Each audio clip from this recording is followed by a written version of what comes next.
Podcast Charge! Hello everyone, and welcome to episode 129 of LostinTranslationmon. I'm May. And I'm Jay. And this week we watched the final biohybrid battle. Or the final decisive battle, Kouki Ultimate Evolution. And the Norstein family secret. Or the day of patting, the strongest enemy to Homer. Exclamation point. Yes, exclamation point. Was it just me or did the day of parting sound like it was meant to be, like that feels like an end of season title, right? No, I'm pretty sure it's been used before. It sounds like a mistake. What do you mean? The day of parting. What does that mean? The day they part.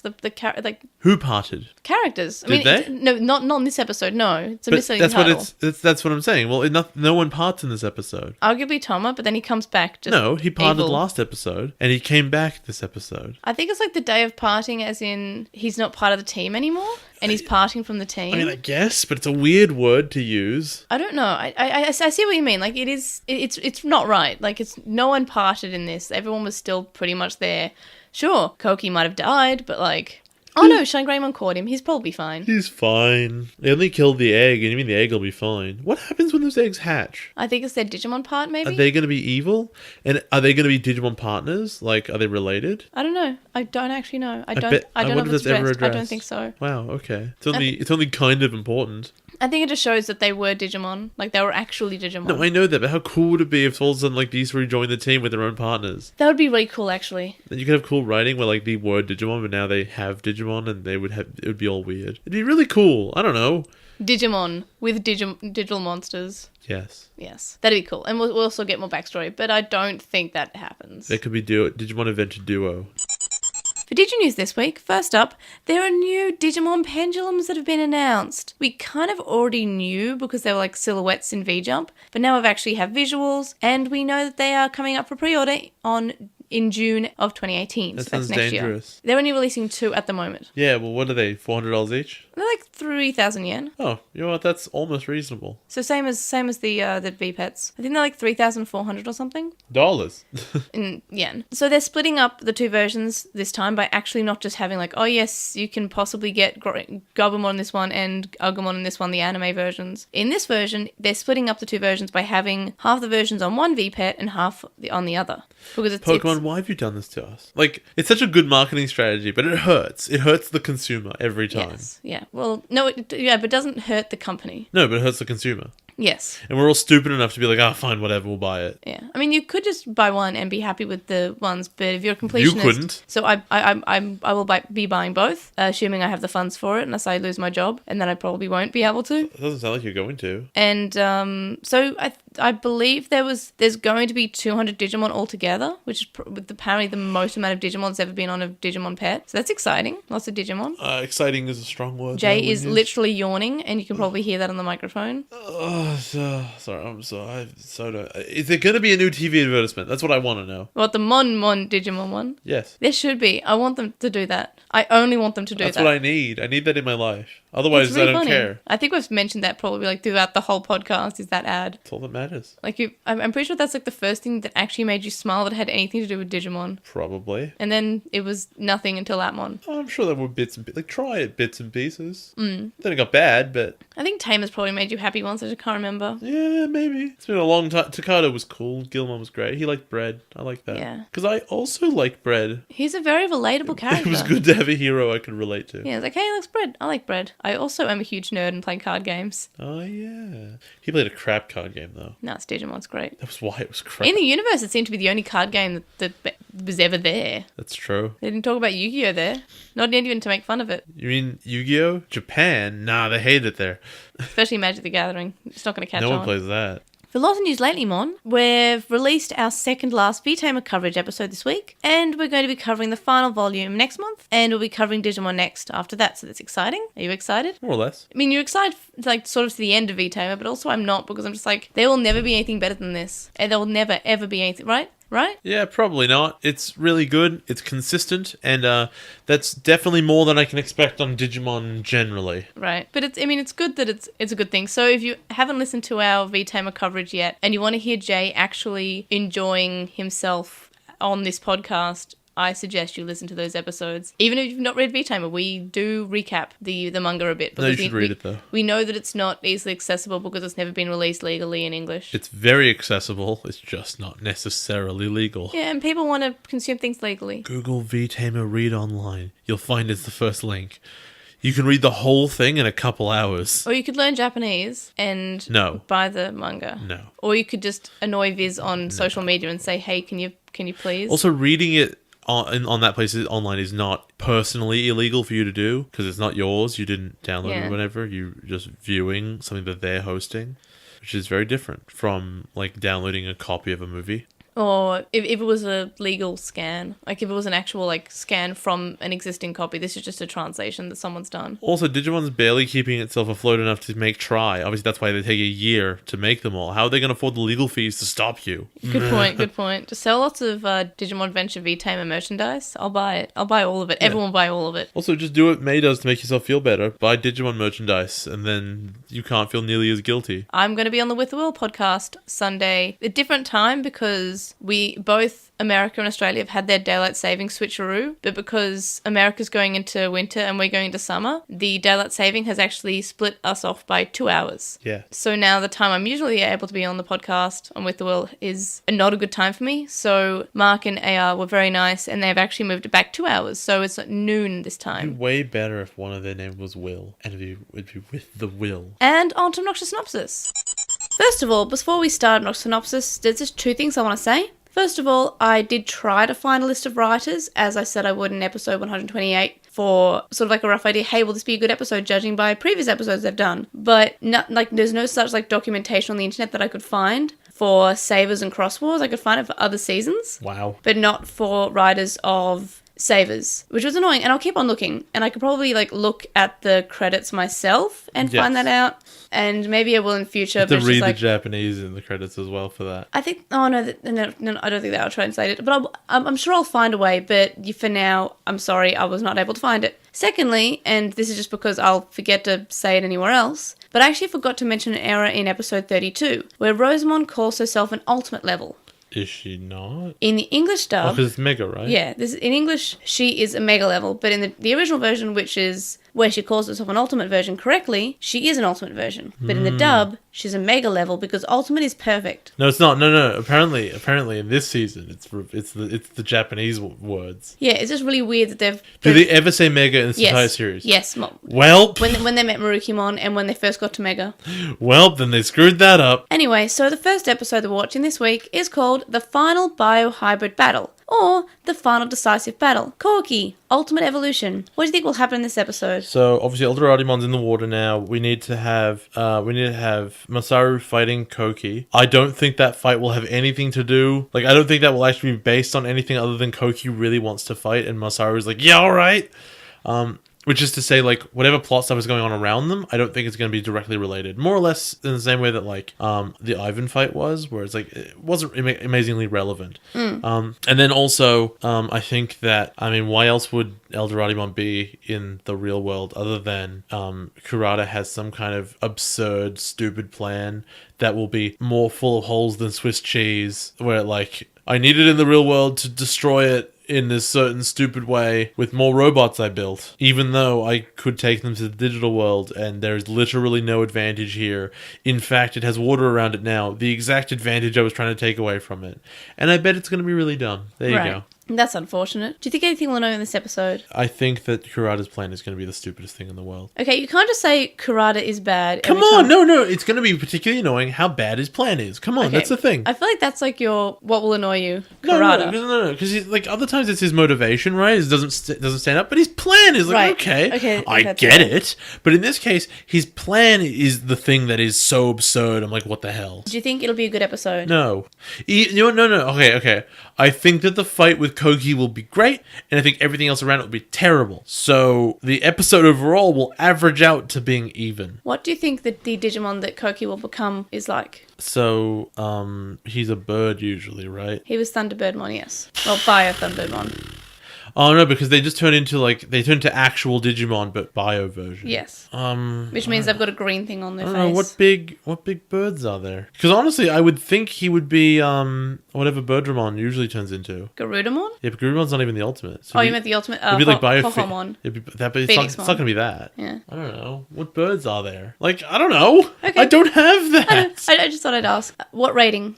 6. Filler or not filler? It won't be. So, by the way, that 6, very importantly, is split into like an 8 and a 5, or like a 7 and a 5. Right. Like, the 6 is meeting in the middle of the 2 parts of the episode. Right, so you're saying Kurata's plan is a 5, and the Koki battle is Yes. Okay. That's not too bad, at least. At least the battle will be good, apparently. Yeah. Allegedly. The second episode we're watching this week is called The Norstein Family Secret, or The Day of Parting. The strongest enemy, Toma! We're gonna find out that Karate is Toma's dad all along. What will happen this episode? I just told you. Really? Seriously? No, come on, no. We might find out about his dad though, honestly. Other than that, I don't know. Toma's gonna be like, "Oh no, you know what? I am a genius, and I should be working alone, and this is all really dumb." And he fights them. And he talks to a tree. Oh, he betrays them, and it's, oh my god. Do you think anything will annoy you in Yes. this episode? Just that, I guess. Yeah. You'll be annoyed. Uh-huh. Do you think it'll be a good episode? No. What rating? 4. Filler or not filler? No. So do you think he's going to be fighting Masaru or just fighting everyone in general? I think he will fight Dats, and And how does that go down? it goes like this. Better than the Yamato talking to a tree? Obviously, but not by much. Better than Ogamon in a box? Look, everything's better than Ogamon in a box. He's just a message straight to Davide about Ogamon in a box. Go to hell. Yikes. It wasn't a bad episode. I like Ogamon in a box. I literally don't remember it. It's the Bakumon lose your power episode. Right, yeah, that episode was mediocre. Just saying. I liked it. Flower Power was better though. Mate, you like Digimon, that's why. I do like Digimon. Any other predictions besides... No, let's go. I want to go home. Alright, on to the show where Jay has to be here and want to go home. I will also want to go home then, yes. I'll want to go home, but this is my home. Correct. Alright, on to the show.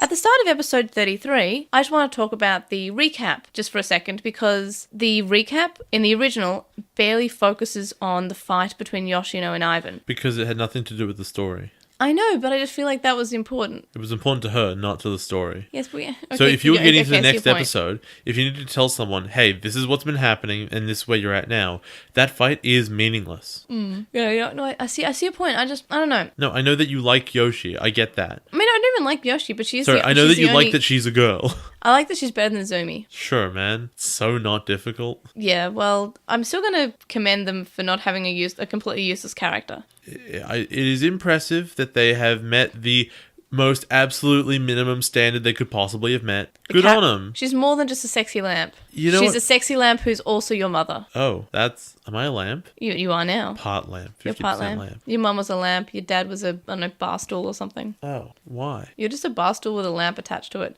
No, but the point is that her character is the mum, basically, which is more or less what Sora was. Also, Masaru's mum. That's her character. Yes, She's it's the literally the mum. The hot mum character was filled. So we had to have a boring mom character. The dub actually shows the fight with Ivan in the recap, but not as much as I feel like she deserves. But you're right, it wasn't that important part of the story, and I feel like I'm just saying, hey, I want more of this being shown because I like the character, or I rather liked the fight, and I like that we were showing the motivation behind, hey, why is Ivan working with Kurata? What is he getting out of it? Oh, he's getting money, and it's business to him, but he doesn't necessarily want to do what he's doing. He just has to do what he's doing. The only thing that mattered from the perspective of the recap is that Ivan was defeated. It doesn't matter how it happened. Yeah. It just matters, oh, by the way, this one's gone. Yeah, but I don't feel like the original really covered on that. In the dub, at least, they showed that really cool, like, Dragon Ball Sailor Moon final attack, where the attack beams, meet. But I will say, think about a recap as its function is not there for the people who watched every episode, especially not in a row. Clearly, it's not for that. It's for those kids who saw an episode one Saturday, then missed a Saturday, and then they're coming back to tell them what they missed. What are the important parts? Yeah. And if you see El Doradimon in the middle of the real world ocean, you have a couple questions. Yeah, no, you're right. No, I agree with you there. So they're all in the human world now, because as of the last episode, they went through a portal. They're in the human world. And Rosemon and Mirage Gargamon are defeating some Gizmon. Toma tells Barrowmon to settle down and to make sure all the companions are safe because unrest will do them harm. In the dub, he says how he should just calm them all down. So it's more or less the same. Yoshino says that the muscular idiot will be here soon. Rosemon asks if she means Masaru. And this is strange because when has Masaru ever been like shown to be muscular? He's really like he's not super muscly, is he? Yeah. And it's never emphasized that. Even in the next episode, he does like a big flex thing, and you're like, it's not Yeah, it's big. not impressive. But it's weird though, because if he's like the ultimate fighter and he is quite good, you'd think he would have that to show. Yeah. It's a bit strange, really. I mean, previously she's called him a protein freak, and I think that's better fitting. No, it makes they're the same thing. They eat right? a lot. No, but that's not what protein freak means. Protein freak means a person who uses like Yeah. gym supplements to get big. Yeah, but like he eats a lot of food that has protein in it because he eats a lot, right? I mean, by virtue of Like eating a eggs lot. have protein in them, don't they? Yeah, but he's not a protein freak because he likes eggs. You call him an egg freak. It's funnier that way. Yeah. In the dub, she says, "Why calm down when Marcus will just rile them up again?" So she's being sarcastic. And then instead of Rosemont saying, "Do you mean Marcus?" or in the original, "Do you mean Masaru?" she says, "Ah, you mean the legendary hero's son." And just like, why are you doing this? You can see that Tom is like upset by this, Rosemont. You are a horrible person. I'm glad. I want him to be upset. He deserves it. Like, Rosemont's actively going out to ruin Thomas' day. Like, it's on her to-do list. She gets up in the morning and she pulls out a pad. And she's like, oh, yes, what's on my to-do list today? And it's like, number 1 is ruin Thomas' day. And she's like, I know exactly how to do this. Okay, can we establish, because we're going to have to build it up anyway, so we just talk about it. He doesn't like this because he wishes his dad was cool? Yes, and also he's just jealous in general about how they're saying, oh yes, Marcus will save us, is great, Marcus will always save us, Marcus will pull through, Marcus is so smart, Marcus is strategy, Marcus. But let's agree that the reason they're all saying that is because they're a bit dumb. Yes. They're like, well, his dad's really cool, so he must be also the best. Also, it is obviously the script making them this dumb. Yes. Because the script needs to make Tom angry. Sure. But I think that's fine. Like, I think that they're Digimon, they're not necessarily super smart. And Masaru is there. Masaru is like calling some of the strategic shots, but his strategic shots involve I want to fight. Yeah, I want to fight. And Tom is just like, let's sit back and think about this. Let's come at different angles. Let's, cover different areas. And this is my plan, my strategy. And Marcus is just like, I want to fight, and that's my strategy. Sure. And the Digimon are also just lumping them all together. But I also feel like Tom's own anxiety is also probably making it out to be worse than it is. I mean, it could be. Like, we might just be seeing all of this from Thomas' perspective, where all the characters are like, oh, yes, the legendary hero's son. They might be saying that, yes, but maybe it's not to the same extent that it actually is, if that makes sense. Wait, you think we're seeing hallucinations? No, I feel like Tom is just misunderstanding things and we're being given that perspective of what he's seeing so he can be more sympathetic to us. I'm just saying it is a possibility.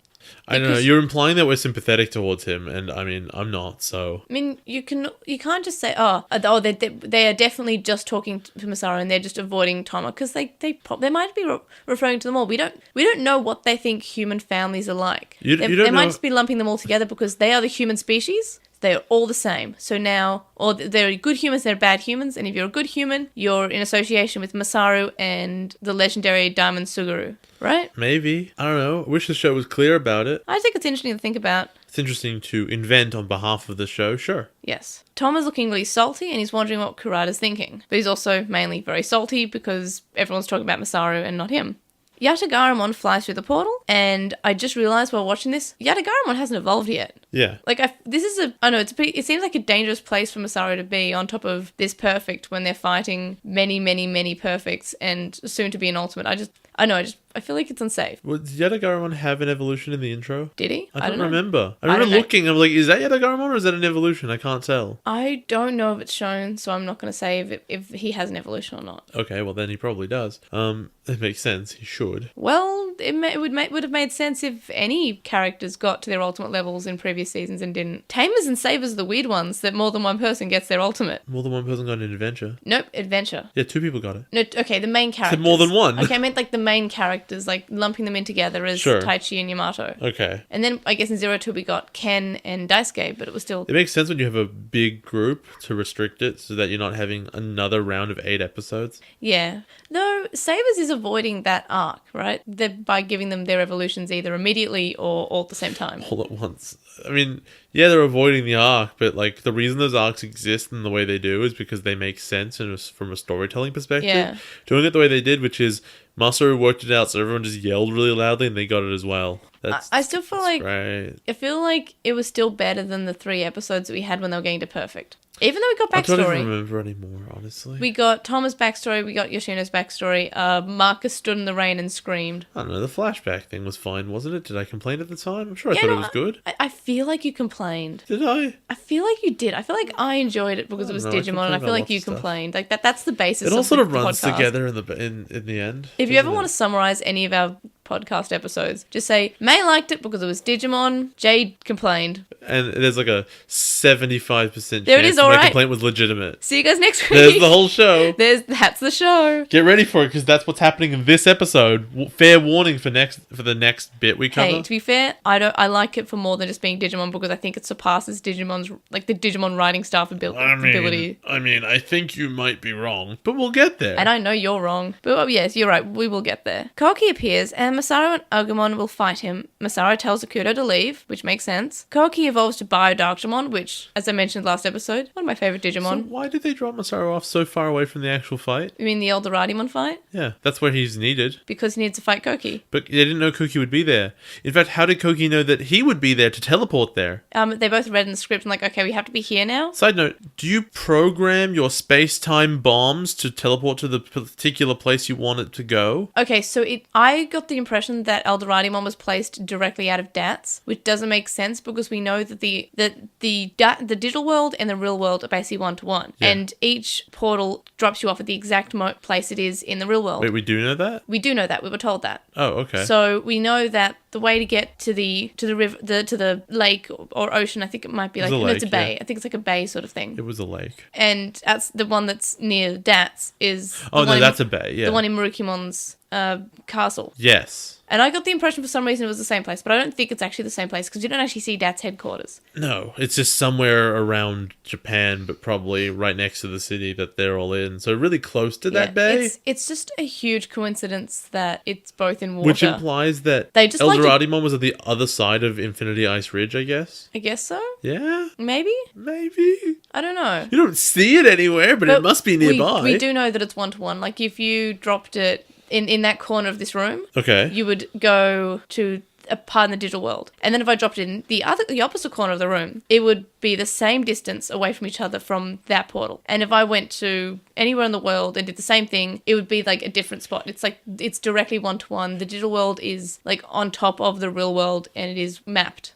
Does that mean that if you drop it in certain places, you might drop inside a wall? Yes. Well, I mean, you drop inside the ocean.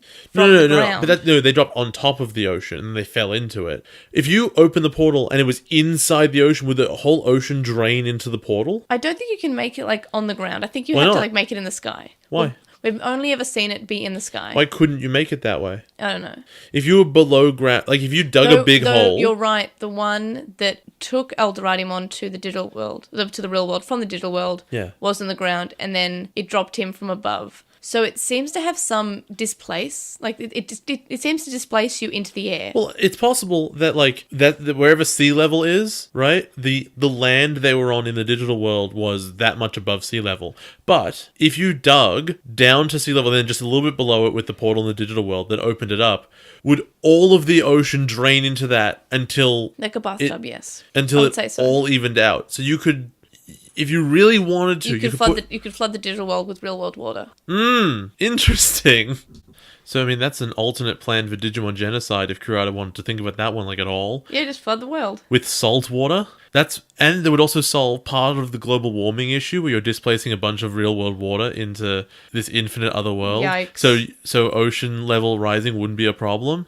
Wow, this is a really good solution. It would be an actually interesting story. Could you just like put like the space-time oscillation bomb like on the sun? I mean, you could, and then you could open another portal in the digital world and be like a big sun laser. Yeah, the sun is a deadly laser. I mean, it would most likely melt the bomb before it like detonated and did what it was meant to do. But we're talking about like Kurata. Let's just make up that he's like an incredible scientist that can Well, that's what the plot seems to imply. That he is an impossible scientist. And he just comes up with this, like, sunproof thing that can be right next to the sun. As far as I can tell, the only way for Kurata to do everything he does is that he is a time traveler. What if he's the doctor? What? What if he's the doctor? Well, he's a doctor. He's the doctor. I mean, okay. He's just the doctor. He's just one of the generations, but he's one of the crazy ones. You look confused. I mean, I don't know what you want me to say. I don't know. But the point is, like, Kurata does weird science. Anyway, so when Marcus in the dub sees Biodoctamon, he says, somehow the punk got to the next Digimon level. And I don't know why, but the wording of this is extremely awkward. I think it's because they call it Digimon level, and I don't think they've ever actually called it Digimon level. It's awkward wording, right? Yeah, and also, did he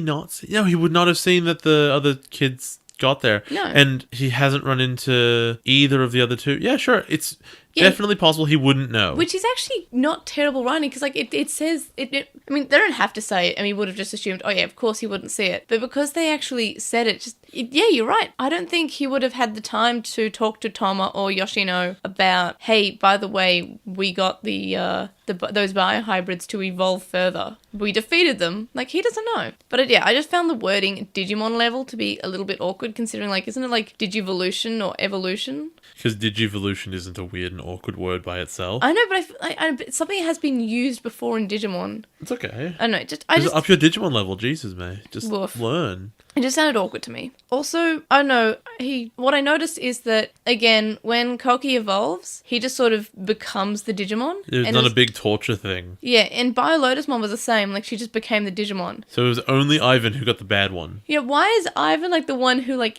is hideously disfigured in his evolution scene? I would hesitate to say, because it's going to make you go, oh, Digimon's so deep and so interesting, but it's clearly an accident. But if I were to put reason onto it, it's because Ivan's the one who's hesitant about what he's doing. Yeah, like, he's the only one. That's not the reason. I feel like it's because the design-wise, they needed, like, they couldn't just make him, like, flashed and become this monster. They could. Like, he's the least humanoid. But you do have a point that Nanami was just there because she was kind of just bored and she wants something to do. We don't know Koki's reason. He's just really angry. It annoys me that we don't find out. Like, even if his reason was, I like to fight. I'm Koki and I love to fight. If that was his reason, I'd be happy. But he never says. You know, it'd be funny. Like, you know, they've just defeated Koki and he's lying on the floor and he's like, oh. And that's the noise people make when they're defeated. Masaru's just like, why'd you do it? And Masaru's like expecting something like really deep. Why would he expect that? He's not that way himself. I know, but imagine if he spoke to Yoshino and Yoshino was like, wow, like Kurata just forced these people and they're just, you know, guilt tripped. And then he asked Koki and Koki's like, I really just wanted to fight. And Masaru just like, I feel you, dog. And then he offers him a hand and gets him up, and then they become friends. Oh, the anime outstretched hand pickup. Yes. Yeah, they're best friends. That would have been fun, and we're never going to see this character again. Anyway, that's sad.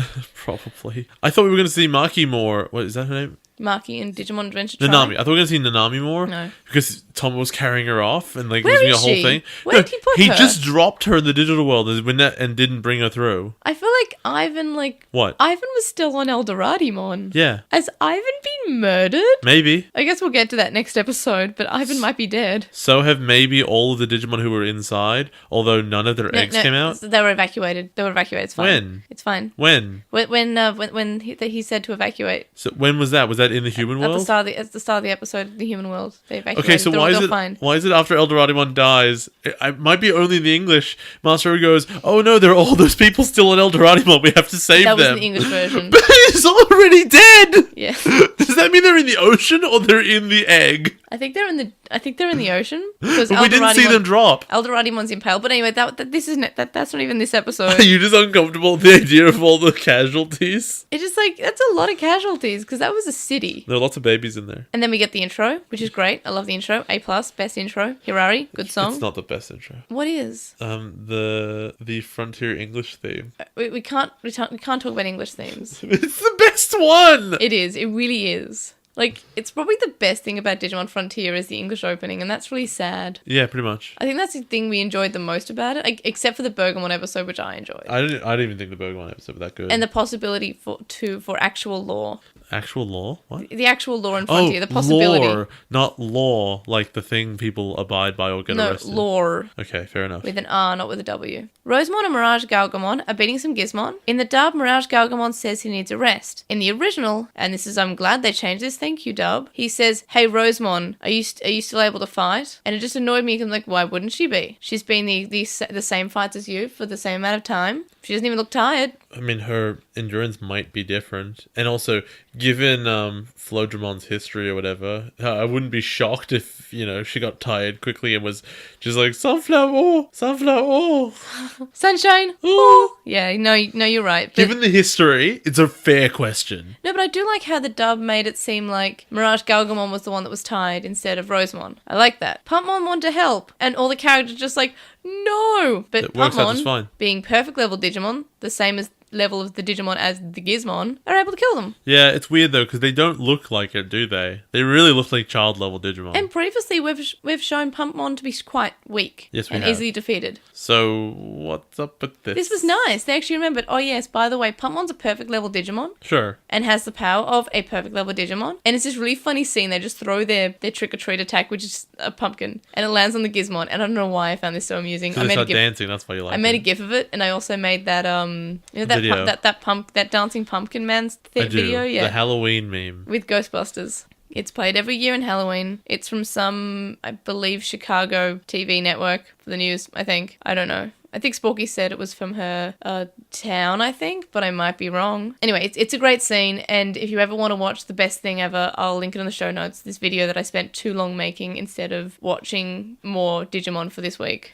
Kurata is hearing about how all the Gizmon are dying, and he seems pretty happy. He's just like, there are lots. I made lots. When did he have the time to make this many? And Mass-produced. do you know how ruinously expensive this would have been? This would have been worth... Because we see how many Gizmon there are later. There's hundreds of them. Yes, but that is actually explained. Because Go ahead. the news said that they have... The government has given him all the resources, all the funding, the army, and the navy. Okay. So he well and truly has the funds. When did he have this time? He well and truly has the men. If he just has the plans, and he just needs money, they could just build themselves. Manufacturing takes a long time. What Even if if you're trying to he's able to make them like that? Okay, he doesn't have the ability to make them What if like he just that. made them in the digital world? Maybe they just sort of assembled themselves in the digital world. Okay, we've never seen them assemble themselves, and if that's the case, the story should show you. Like, I don't feel like it's that out there. Like, oh, how did he get these? I feel like he just made them. it's trillions of dollars, and He was given the the funding. time to stick the big anti-Digimon guns onto the Navy ships, and He was given the army and the navy, and he was given Okay, the funding. I when don't feel was like he it's that given the far-fetched. navy? Presumably when he defeated Digimon before they went to the digital world a So couple 5 weeks years ago? No, okay. No. When they first went to the digital world, when the government was first pairing up with him, I think that's when he was given it. But it was stated in this episode that, or maybe the next one, when we're watching the news broadcast, whenever that is, it is stated that he has been given full government funding, full government backing, the navy and the army. I mean, I guess so. I just feel like... It makes it seem okay. I get what you're saying, and I really do, but I feel like this explanation sort of makes it almost acceptable. It's almost, but like the really big anti-Digimon lasers they've installed on like battle cruisers. I just maybe I have to be a child to not have to think about it, but How big is the Japanese army? I feel like it would be quite big, right? the self-defense force is fairly large. But the point is, it's also like high. It's quite modern. The point is though, like, to install a giant gun on a battleship takes a lot of time and a lot of manpower and a lot of money. And this is particularly a giant laser gun that only works against Digimon. And he's put these giant ones on multiple ships, and they've manufactured lots and lots of robots. And it seems like something that is ruinously expensive, but also something that would have taken a really long time. And I'm willing to accept that if you had the resources of the entire Japanese military for however many weeks, and every single person in the Japanese government was stupid enough to say, you know what, this one guy, he can spend trillions of our dollars. And it was over the course of weeks, not the course of days. Yeah. Because that's what, since this first invasion began, it's been like, what, 3 days? I don't know. They were in the digital world for quite a while. No, they weren't. They found Leomon. Yeah, that was one day. Also, we don't know how the time correlates. Yeah, but with other seasons of Digimon, we see night times, we see stuff, people talk about weeks and whatever. But in this one, we've seen, there were what? 4 or 5 episodes, right? But some of those clearly took place on the same day. I mean, alternatively, he could have just been playing this for 10 years. Yeah, but where did he get the money before he had the military support? We know that he was working himself higher in the government, so he could have been able to save up for it. Government workers aren't paid that much. It makes more sense, but we need to know what the time frame is between when he was first given the government funding and the Navy and the Army. What it needs is the show to do me a favor and just say, this is how it happened. Rather than, oh, magically he has 8,000 robots. Because think about it this way. The Gizmon XT were only developed a couple days ago. But he didn't have 10 years. To be fair, like, they don't need to say anything at all because they don't need to explain because children won't ask. No, but they should do it to make a good story. Like, to wave your hand and say that it's for children and thus they don't have to care is conceding that the story is bad because the audience doesn't care. And at that point, that's fine. No, we can end it on that. But then the story is bad. I just feel like things are softly implied with a quick line that says he was given the funding. But like when he fought Mercurymon the other day, like literally a week ago, yeah, he had the original version of the Gizmon. He since made the new one. It was Gizmon XT then. I thought that was the first Gizmon, I think that was because Gizmon it had the big flappy arms, and then Gizmon XT was introduced when he blew up the DATS base. No, because Yadigaramon was fighting the Gizmon XT, wasn't he? And he blew it up, and it was a new introduction. I think he evolved in that episode. He was the first Gizmon XT that we saw, and at the time he only had one Gizmon XT. Maybe? Yeah, okay. Alternatively, he had hundreds of Gizmon, the first version, and was able to evolve them because he was able to evolve one. I don't know. I'm just wondering then, because that was before he got the full support. How did he get the billions of dollars it would take? Yeah. And it would be easy if you could say he was like Toma level rich, and you go, okay, well, he's super wealthy, and he devoted himself to science, so he managed to do it independently. I just needed a little something. It makes sense in Yu-Gi-Oh! When Kaiba pulls out tanks, because Kaiba's a super rich kid from a company that develops weaponry. Yeah. So you kind of get that. It's silly that he has a big blimp that looks like a Blue Eyes White Dragon, but it kind of makes sense because he has the funds for it. Yeah, and also we kind of know that while he is developing Gizmon, he's consistently improving on them. He's updating them like every day. And also fighting the kids. Actively holding up this war effort. Yeah. He's also evolving these other kids. And you know what else he has time to do somehow? He has time to talk to Toma's dad and somehow convince him that he has a cure for his daughter's illnesses. Her mystery illnesses, by the way. Would it make more sense if there were multiple Kuratas? Yes. Like, imagine if there were, like, just 10 Kuratas walking around. Yeah, if he was like Genai. Yeah. That would honestly make a lot more sense, because he's everywhere. I think that would probably fix basically every problem that you have with Kurata. The money's a bit of an issue for me, but it would make more sense because he could personally build more. He's launching hundreds and hundreds of these things, and like it only takes one person in the government to be like, where did he get all these robots? Yeah. For the whole scheme to come crashing down. What I'm also saying is that your complaint about Kurata is that often his personality changes. No, this wouldn't be a problem if there were multiple of them. That would also say that's true. It's not that it is sort of that his personality changes, but it's not that. I don't think it's a problem to have an erratic personality. That's fine. The problem is that his personality is so erratic, it wouldn't be effective in certain circumstances. Like, he has to be an effective statesman that literally no one in the government who's giving him billions and or trillions of dollars notices that he's a whack job. But he's such a whack job that it's completely obvious at all times. Right. He just can't be both of those things unless it's shown to be really, really intentional, which it's not, because in front of all his mercenaries, he started cackling about Digimon genocide. And even Suguru just knew he was a psycho. Meanwhile, Darkdramon and Shine Greymon are fighting. Darkdramon is actually trying to kill Masaru. Yeah, it's really, and not Shine Greymon. Well, he does it once, but it's clever. It's good that he tries. I know, but this is, and I always really do like this when this happens in Digimon, because why wouldn't you want to attack the human? It makes sense because Toki doesn't like him. If that's where the power is coming from, and in this fight particularly, Darkdramon, the person hates Masaru. Doesn't try very. Does he have no projectile attacks? We aren't shown any. Well, I mean, he must be really pissed he doesn't have any, because that's the only thing stopping him from killing Masaru. Yeah, but I always do respect that in Digimon fights. How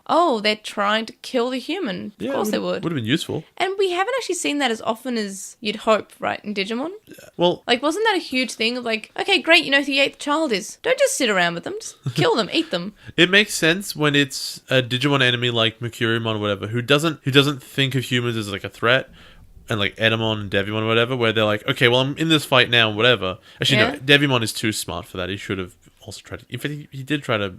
I feel He like set them away on floating beds. He didn't do a very good job. I feel like at one point, Devimon actually tried to kill TK. I Like don't actually recall. tried to kill TK. Maybe.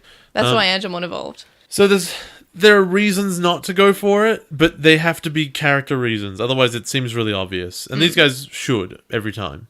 Kurata is being labeled a hero. Actually, Yeah? one more thing. It made perfect sense that Nanami didn't because she wanted Tom on her side. It made sense for Ivan not to because he wanted to date Yoshi. So they both had good reasons not to do it. Also, Ivan didn't have to, really? Well, no, but it's still the way to win the fight. Yeah, so it's not about have to. It's optimal play. Yes, but I don't think he wanted to, because if he had to, he probably would have. But because he wasn't told to, he didn't actually want to. Like, Ivan's nice. But it's not. It's the order isn't to defeat the Digimon. Yeah. The order was win the fight, and to Yes. win the fight is to kill her. Yeah. The reason is he wanted to date her. Yes, okay. That is like, I know. I feel like he wants to date everyone though. I mean, he's been very specific about Yoshi the whole time. Specifically, yes. So way to extrapolate out of nothing. Like, I know. he doesn't want to date Nanami. He's clearly finds her kind of annoying. Yeah, because Nanami keeps on saying that he's speaking aloud when he's clearly not. Which he's not even hearing. He doesn't hear her say that because he's not embarrassed yet. Maybe he just doesn't listen. He's too small. He's thinking too loudly. Anyway, Kurata is being labelled a hero, and he's saying, oh, this wonderful hero Kurata is trying to defeat this Digimon who is attacking the humans and threatening our way of life. Miki and Megumi are watching, and they mention how they can't do anything because they're wanted criminals. In the dub, they say wanted women. Also, Kurata has been said to be given the army and navy support. Okay. So it's sort of like we see him with lots of men, and we see him with the navy in the original, but the dub actually says that. But we do see him with the army and the navy. I mean, yeah, we know he has them. Yes, but the dub says it. And I just found that was an interesting thing. They kind of like make sure you know. So maybe that's why it's actually important. Well, it's important they tell us, otherwise it'd be really weird. Like, where did he get all these trucks from? I still don't think it makes much sense. He made friends. I don't think it makes sense that he'd be given these things. What is it? Is it all the Minister of Confidentiality, or is literally everyone in government that stupid? I think everyone in government's stupid. I think this season in particular, and mainly, I guess, every Digimon season, shows us that adults are stupid. Is that what Tri's all about? And useless. Have any of the adults in Tri been useful? They've driven the kids around to where they needed to be. I guess. Chika and Sayuri are watching the news and wondering if Masaru's back in the real world now. Then we have more Shine Greymon and Biodarkdramon fights, and I really love how they're just flying through a very modern city, and all of a sudden there is a traditional, beautiful Japanese-style house. Yeah, that's what happens. And it's a very beautiful shot, and We've seen that. We've been there personally. I just find that this fight is very beautifully done. The way they're just flying through the buildings, the way that they're like Shine Greymon's about to shoot his big attack at Biodarkdramon, and Biodarkdramon says, "Yep, shoot me." And then Shine Greymon's like, "Oh no, there are people." And Darkdramon's like, "Yep, you're not going to shoot because there are people in danger." I like this. Did you like it? I thought that you might have liked this part. Oh yeah. So the idea that he's using the civilians is really cool. I don't know. It's very reminiscent of Atmon. In fact, that pretty much the exact thing happens. Except rather than in Atmon, they sort of said, okay, we're going to do a big strategy and trick the bad guy into sort of firing the other way and maneuvering. In this one, they're just like, I got a sword, so it's fine now. We're definitely not going to hit any buildings while we're fighting. Then, just during this scene, something I noticed is that when Masaru is like kind of sitting on Shine Greymon's shoulder, at one point it looks like he's floating off the shoulder and he's flying next to him, and it's fine. It's just weird and just weirded me out. Okay. It's not the same thing as his legs being on a chair in a different carriage. Yeah. The big ships are all aiming at Aldoradimon, and Barramon tells him to stop. He stands up, he gets murdered by the Gizmon laser. In the dub, they digitally edit out the laser, so he's just kind of standing there in this, like, extravagant pose because he's dying. But they've just removed the laser completely. It's not just shown to, like, hit him at all. Because in the original, it's going in through one end, out through the other. They didn't even just leave, maybe the entrance wound hitting him. They remove it altogether. He's just standing there, being killed by nothing. And the Gizmon looks at him, and he dies. He dies of passion, and that's okay. I know, it looks kind of dumb. Well, it is. Yeah. And I feel like they've, in each scene where Gizmon has murdered someone, I feel like they've censored it more and more each time. Like, first of all, we had Frigimon, who was hit by the laser. But it didn't go through. It didn't go through. She was hit, though. And yeah. Marukimon hit by the laser, and I feel like they've kind of been editing the laser to make it look thinner and thinner and smaller. Now it's gone. And now it's just gone. They made it too thin. I found that a really weird change. Like, we know he's dying. It's not super gory or anything. That's the whole point of the laser. Barramon tells them to tell Suguru's son to look after Eldoradimon. Well, that works out. Yep, that definitely works out. Karada then tells his men to deploy the Gizmon Javelin, which, by the way, is not the things that were on the ships. The Gizmon Javelin is just this huge flock of Gizmon. They just form and they make this big javelin. So, this bears a bit of conversation, doesn't it? What do you mean? Okay, so Gizmon, right? They're robots specifically designed to fight Digimon, right? What's the one thing about Gizmon, besides that they fly, I guess, that you would say, what would you describe that they do? They've got lasers, but I feel like... Yes, they have lasers, so... Yes, but Jay, I feel like this isn't them forming the javelin. I think I know what you're going to say, that you're saying, oh, but why wouldn't they just use the lasers? Yes, why wouldn't they just use the lasers? Because Eldoradimon's big, and this way they're combining all their strength to be a bigger thing. No, but their strength is not in physically falling into something. Their strength is shooting lasers. If they all shoot lasers at once, the intensity of all the lasers will be there, and then they'll kill it. Yes, but I feel like a big spear hitting you is also going to kill you. Also, I feel like because it was brought on by the Gizmon, the egg is also disappearing. Which is also weird because they're just getting hit with them physically, not the anti-Digimon Literally lasers. what I just said. No, I get it. They are Gizmon, right? But that doesn't mean anything because they're just made of metal. I feel like if it's an attack by them, then they can destroy the egg. I don't get how that works. Also, I feel like it's destroyed because it's absorbed by the tank of energy. I mean, but no. Like, it doesn't just explode like the rest of them. It goes into the tank of energy that Kurata's using. Where is that? I feel like in the scene, a Gizmon is... No, someone's holding it.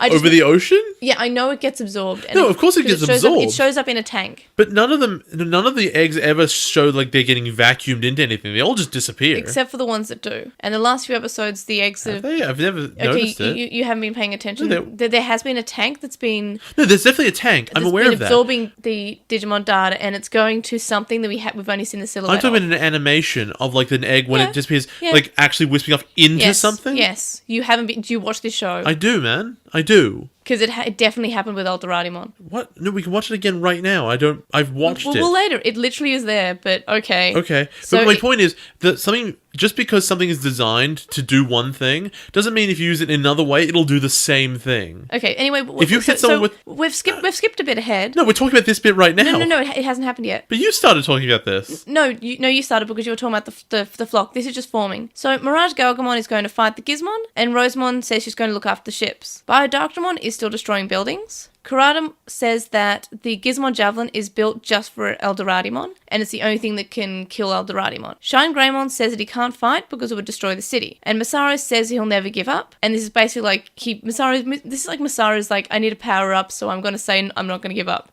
In the dub, he says that as long as there's a glimmer of hope, I'll keep fighting. And I really like this line, don't you? No, I don't know. I know, it's hopeful. It's nice. I like it. No, I get it's hopeful. It just doesn't... As long as there's hope, I'll keep fighting. Like, that's not what he does, though. He fights because he likes to fight. I don't see... Hope, I guess, is the wrong word here. Because that's not the character, right? He'll fight even if it's hopeless. He doesn't care. It would be more... I would make more sense to me from Masaru's character. It's like, as long as there's still... as long as my heart's still beating, I'll keep fighting. It's like, as long as he's alive. No, that's fair. His Digivice starts glowing and he swipes it. Shine Greymon gets powered up and gets a new attack. And it's a Geo Grey sword. But it's not burst mode. No, it's not burst mode. He defeats Biodarctramon and Koki and his Digiegg on the ground. Kurata, again, doesn't really care and he's like, okay, on to the next plan. In the dub, he says, interesting, Koki finally lost. At least he bought us some time. So he seems to almost be disappointed. He doesn't seem to, be sad. He should be. He's not sad that his henchman died. But he's not like it's not like he doesn't care.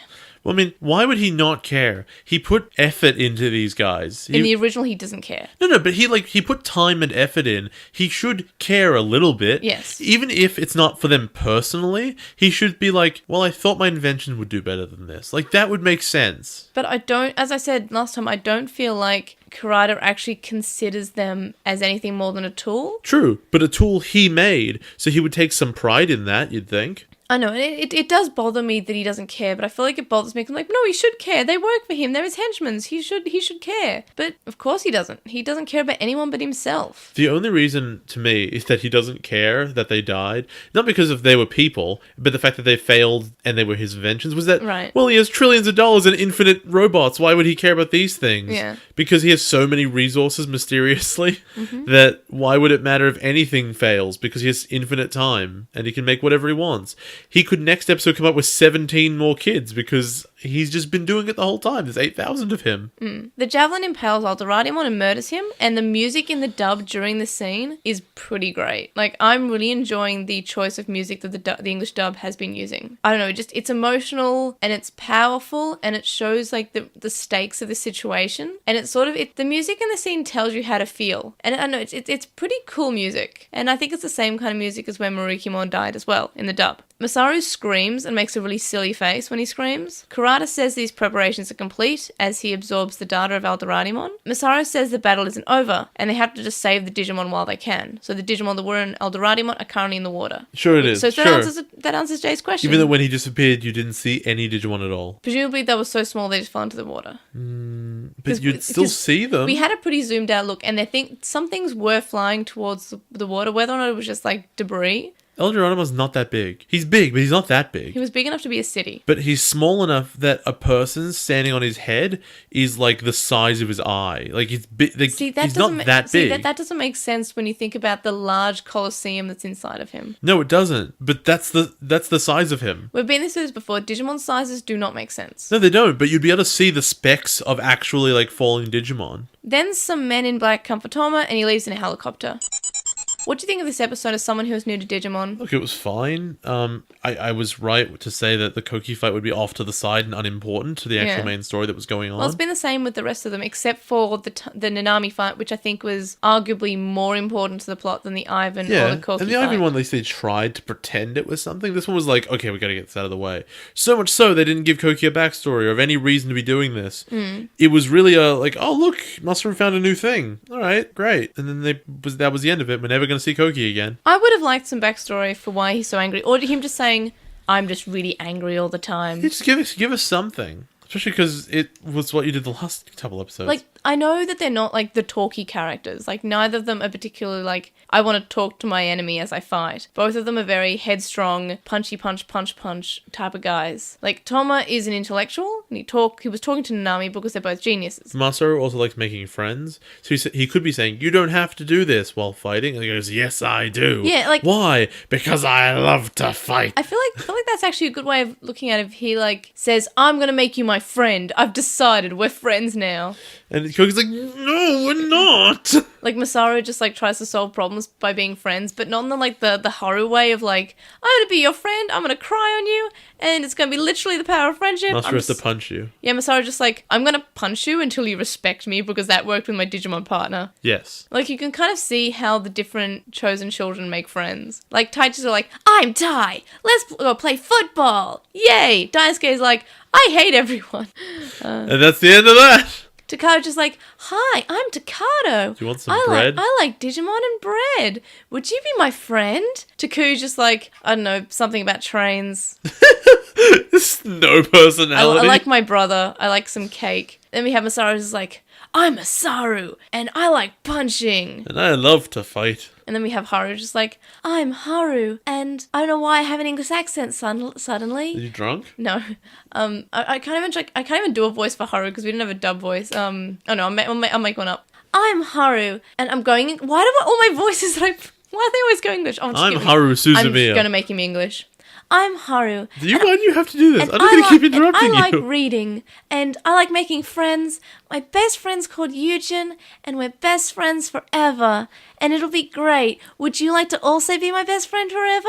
My buddy's name is Gatchmon. I like reading books. That's the end of that chapter. That's how you make friends. Anyway, so the point is, like, I would have also liked Masaru and Koki to have some sort of dialogue. And while it was clever that Biodarkdramon did want to actually kill Masaru and had the idea of, hey Masaru, try and hit me while I'm in front of these humans. I don't care. I'll hit you because I don't care what happens to humans. And you can't hit me because I know you care. I know, I found that clever. What rating did you give it? It's like a 6, I guess. Maybe, at best. That's roughly what you said. You said it was going to be a 4 and an 8, averaging to a 6. Well, wait. You said part of it was going to be an 8, part of it was going to be a 4. Oh, yeah. Well, it didn't get an 8. It definitely didn't get that. And, look... You've talked me a little bit out of thinking this is the stupidest thing in the world with Kurata's resources. I still think it's pretty bad. Okay, I see your point in why you think it's bad, and I feel like they should have given us more explanation, maybe a little bit. But I feel like it is in a way that's arguable. It's not like the more you think about it, the worse it gets. You can think that you can kind of like come up with excuses of why it makes sense. Shouldn't have to. It's like in Frontier. I notice how we do this every season. That's not bad. Because we did it with Tamers where we kept on talking about 02, and now we're in Savers, we keep on talking about things that happen in Frontier. Yeah. But in Frontier, remember when that stupid thing happened where they just like... All of them? Everything? Plot convenienced on a train and they were shot into the sky? Remember when we had an open, like, hey, come try and explain this. And no one could, and we couldn't. Like, we were trying to come up with ways. But at least in Savers, like, you can easily say, okay, this thing doesn't really make 100% sense, but we know this, and this the show tells us. Yeah. So we can kind of just say, maybe. Oh, question I've been meaning to ask. Yeah? Why did he drag Eldoradimon to the real world? Because... all I can say is that maybe all the Gizmon were being built in the real world in his huge lab. But he can deploy them easily to the digital world. We know that because of all the other ones he's done. Also, it does raise the stakes for the viewer. How? Okay, so the real reason is it's in the script. It raises the stakes for the viewer. Is it the stakes? What stakes are raised? Because we know that humans could be put in danger. It puts it on a more realistic viewpoint. No, the stakes are what is at risk. At risk. Human world. No. In that main fight, the only thing that's at risk in the human world is the Koki fight. No, I came up with a reason why. Yeah. He wants all the humans to see he is a good guy. This Digimon, he's coming to our world. He is huge. He wants to kill us. I will be the savior. It would be good if they showed us that, because that would make... No, they did. They did. The news said... No, the news said... The news said Kurata, the hero, is going to destroy this Digimon that has come to invade. Okay. I mean, I can see that. I mean, like, Kurata... Okay, that is the only way possible. Like, that is the only possible reason that he has brought Eldoradimon there. Yeah, it's the only reason. Because it wouldn't be to kill him, because you're right, he could just kill him in the digital world. Yeah. The Gizmon can be easily deployed to the digital world. So, I have another question for you, which I guess is really important. Is his goal to look like a hero, or is his goal to commit genocide? Okay, his goal is to make humans hate Digimon, because if humans hate Digimon, he has more ways to commit genocide. It is easier to get humans on his side. But he already has the resources and the robots to do it. He already has it. I know, but now he was given that because they saw the Digimon were bad, so that he wants to keep on showing them the Digimon are bad because people are on his side. Because I don't think he hates humans. But I think he also has a god complex. But he must have already had the Japanese military on his side before Eldoradimon showed up. Yes. So he didn't need it. He already had all the resources he could possibly need. I think that he has a god complex. He wants to be a hero. I think this doesn't so much help his cause for genocide. I know that like people may join his cause because of that, and I think that is on his mind. But I think that he wants humans to be on his side and to think he's a hero because of this god complex. I mean, he definitely has a god complex. He's creating life. He wants everyone to think he's a hero. He's pretty up himself and arrogant in that way. From a storytelling perspective, wouldn't it have made way more sense then for him to drop Eldoradimon in the middle of the city? Yes, but maybe he didn't actually want to kill any humans. Really? You think that he has a god complex and he's going to do crazy things, but he's not willing to sacrifice any people, even though he will sacrifice those 3 kids? Yes, because those kids are immediately stopping. They're stopping him. Those 3 kids that he hired and made into Digimon. Okay, that one's a little bit harder to explain about why he didn't just drop in the city to actually cause damage. He clearly doesn't care about the sacrifice of human life. Yeah. Okay, that's a point. My point stands that he sent to the real world to show humans Digimon bad. It would have made so much more sense if he dropped it into the city. That would have been such a good story. They might have escaped from the city, Not running necessarily. around. They're on the a speed turtle. Of sound. No, the speed of turtle. Got places to go. Got to follow my Shine Greymon. He's like a rainbow, I guess. Shining. Rainbow shine, right? How did this episode compare to your predictions in Obnoxious Synopsis? So, primarily, I guess that Kurata would have a big, silly plan. I said he had a new version of his robot. This counts! This Okay, yes. Javelin counts. Arguably, it counts as a new attack for the robot. Or a new evolution, which they all fuse. Because he calls it the... Okay, they form the Gizmon it's Javelin. It's got a name, so I'll give you that, okay? Here, you can have that one for free. And they said Masaru would have a punch battle with his punch buddy, who will turn out to have a very tragic backstory. That was wrong. I wish he did have a tragic backstory. Like, I'm an orphan, I grew up on the streets, I had to always fight. Give him, that's the easiest Which thing would be interesting, because the only difference between him and Masaru then would be that Masaru had a family that cared about him. Yes. Or like, I was abandoned by my family because they were terrible people or whatever. Yeah. Just give him like this really easy, like generic backstory. It can still be tragic. Yeah. I would just give him a backstory that's like the same as Masaru's in every way, but like with one difference. My dad disappeared when I was 4. And then my mum died. No, not that his mum died, but like because of that, he rebelled and got angry. Like, and then he just made the one different choice and his life totally spiraled a different way. Yeah, and it's like Masaru uses that as like motivation to help other people's families and motivation to be a better person. Like, my dad left, I must be the man. Whereas this guy's like, my dad left, that means that you can't rely on anyone and I can't trust anyone.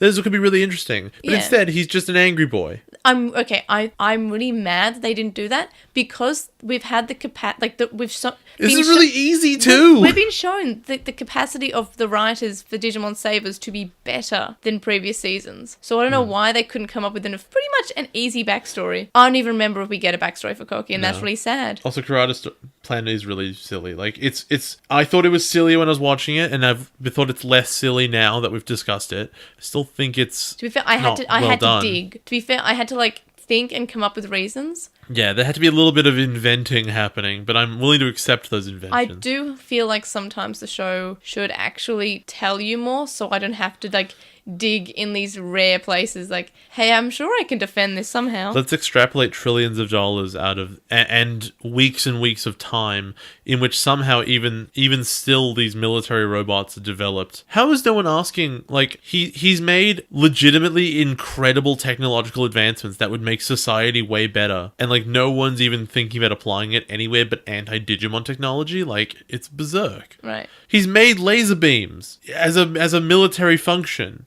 No one's asking questions about it. Yeah, I mean, there's some things that should be explained, but... I know it's not what the show's about, but the moment you introduce sentient robots, someone should be asking, yo, this seems like a Japanese thing. At the very least, at least we can try to explain, right? You know what would be really funny? If you found out that all the Gizmon had pilots. Oh, and the ones who died just got blown up. Yeah, imagine if you found that out. Oh. That'd be great. It would make Kurata look more like a monster, though, as well. well. It would, and it'd make the kids feel all bad for all the ones they killed. Because Kurata's just sort of sitting there going, doesn't make sense because they evolved. Gizmon died. Yeah. They just changed form. They can still have the pilot. No, that'd be really sad. So I thought Kurata's plan would annoy me, and that was true. And Kurata's plan always annoys you. You can't just say that. No, but like this part was... Like, I had to ask lots of questions, and they all seemed really like weird and stupid. Yes. And only after we've like really made a big digging effort do they seem even maybe reasonable. Not necessarily reasonable, but maybe. Yeah, they're not like 100% solved. They're like, I don't know, 60%. Like, you can kind of say...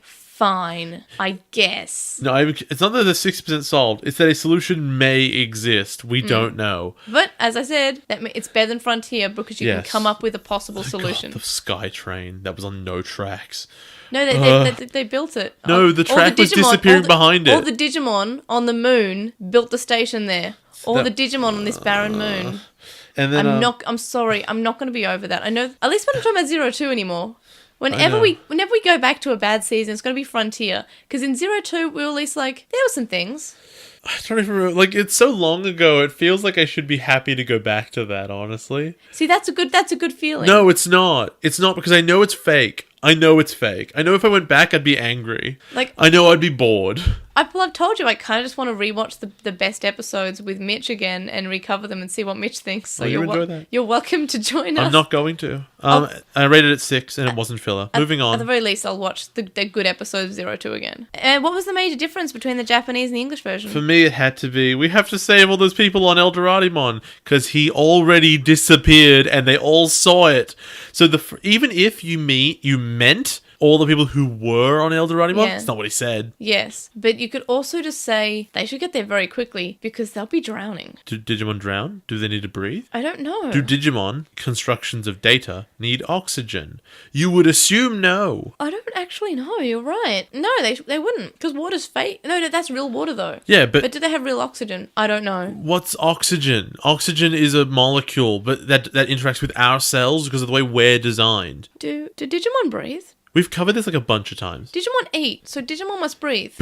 But what do they do with eating, right? They break it down into energy. Look, Fine. I'm But do you need to Look, breathe? I'm sure at one point a Digimon has mentioned not being able to breathe. I don't know. Have they? I think Mimi was hugging Palmon once, and Palmon said she couldn't breathe. But that also, might like, have been in the dub. Breathing has to do with your bloodstream. They don't have blood. I don't actually know. Would they breathe? No. I just... They don't have blood. They don't need to respire. I'm sorry. I need to ask the internet this. Can you do it later? No, I'm doing it on Twitter. We can still do the podcast.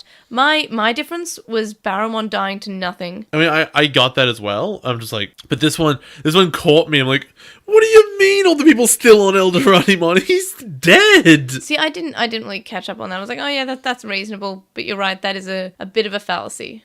No, because at least like this one's just wrong. Yeah. And someone said it, right? So it's like a dub change. But I'm sorry, the look of Barramon dying is just Yeah, it's standing pretty silly. there. It's just it's not good. My other difference was that Kurata still doesn't care about his henchmen, but in the English dub, he almost seems to care a little bit. At the very least, he's disappointed that he lost a tool. I mean, In the sure. original, he doesn't care at all. Which you're right, as we mentioned when we were discussing the episode, he should care because even if they're tools, like they're It still reflects on him. it's still his invention or his time or his experiment. It's still something he put time into. So I don't know. I feel like it's good that the English dub made him slightly like, oh, that's disappointing. Like he's not sad. He's not sad that a human may have just died, No, why would he be? but he's disappointed in that his invention failed. He's a genocidal maniac. At least you admit that now instead of just saying he's badly written, right? I mean, but if he's a genocidal maniac, how did he get the entire Japanese military to follow him? Because it should be immediately obvious that he's a maniac. Okay, he's got like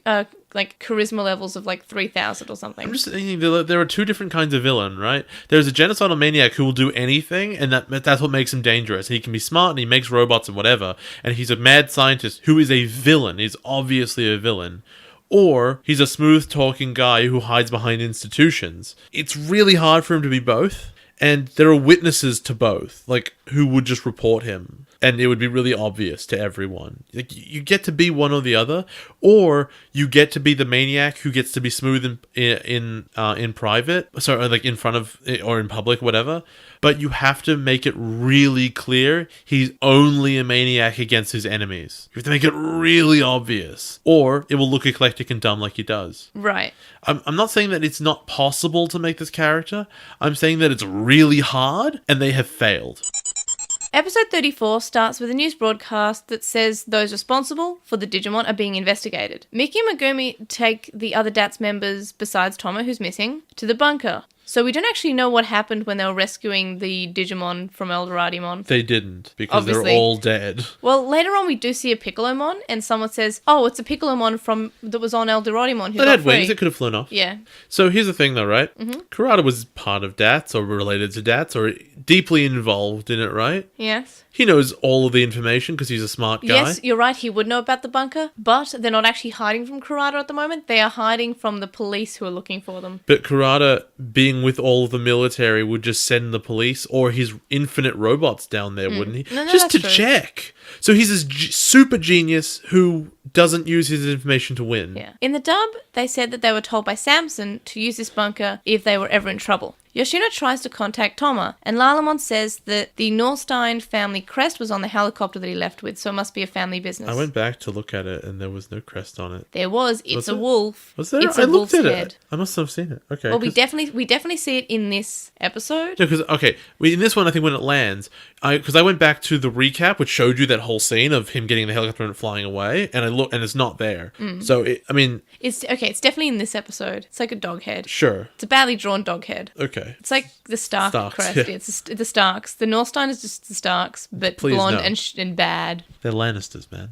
They're such Lannisters. Or Targaryens, I guess, because they're No, blonde. they're blonde and they're rich. They're Lannisters. Get Okay, over good it. point. Oh yeah, Targaryens aren't rich. And their dad's a dick. Oh no, Targaryens are rich, aren't they? Not necessarily. Welcome they're royalty, but they're not necessarily Welcome rich. to Game of Thrones. In fact, they're all quite poor at the beginning of that story. That's why I know. But then she gets rich. She gets lots of the Unsullied. More or less. Anyway, so besides Game of Thrones stuff, which I'm still very far behind with, Why don't you just catch up? It's been months. I have to read the Jewish Book of Why. Have you started? No. Oh, come. I was playing Pokemon. Don't I give will me read that it. I will crap. read it. All right. So Agumon is hungry. In the dub, he says it's because he's just a growing boy. And then a character says in reply, "Yeah, growing fat." And then there's laughter from all. This is That's just silence. mean. This is silence in the dub. Can in the Digimon original. get fat? Yes. Can they? In the V-Pets, and I think I No, mentioned not before, the V-Pets. The V-Pets aren't canon. No, Digimon cannot get fat canonically in the anime. We haven't Thank seen you. it happen, but it happens in the V-Pets when you feed your Digimon twin to 99 pounds. Also, you get let's a be different real. Digimon. They're not fat. They're just heavy. No, fat Digimon actually become a blob of fat,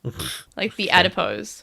It has a name, I just don't remember off the top of my head. Toma is taken to an island. His sister is in a wheelchair. Her name is Rolena. In the dub, she calls him Tommy instead of Oni-chan. I'm kind of amazed her name is still Rolena in the dub as well. Why wouldn't they call her Helena, like a real name? Yeah, I don't know. Fair enough.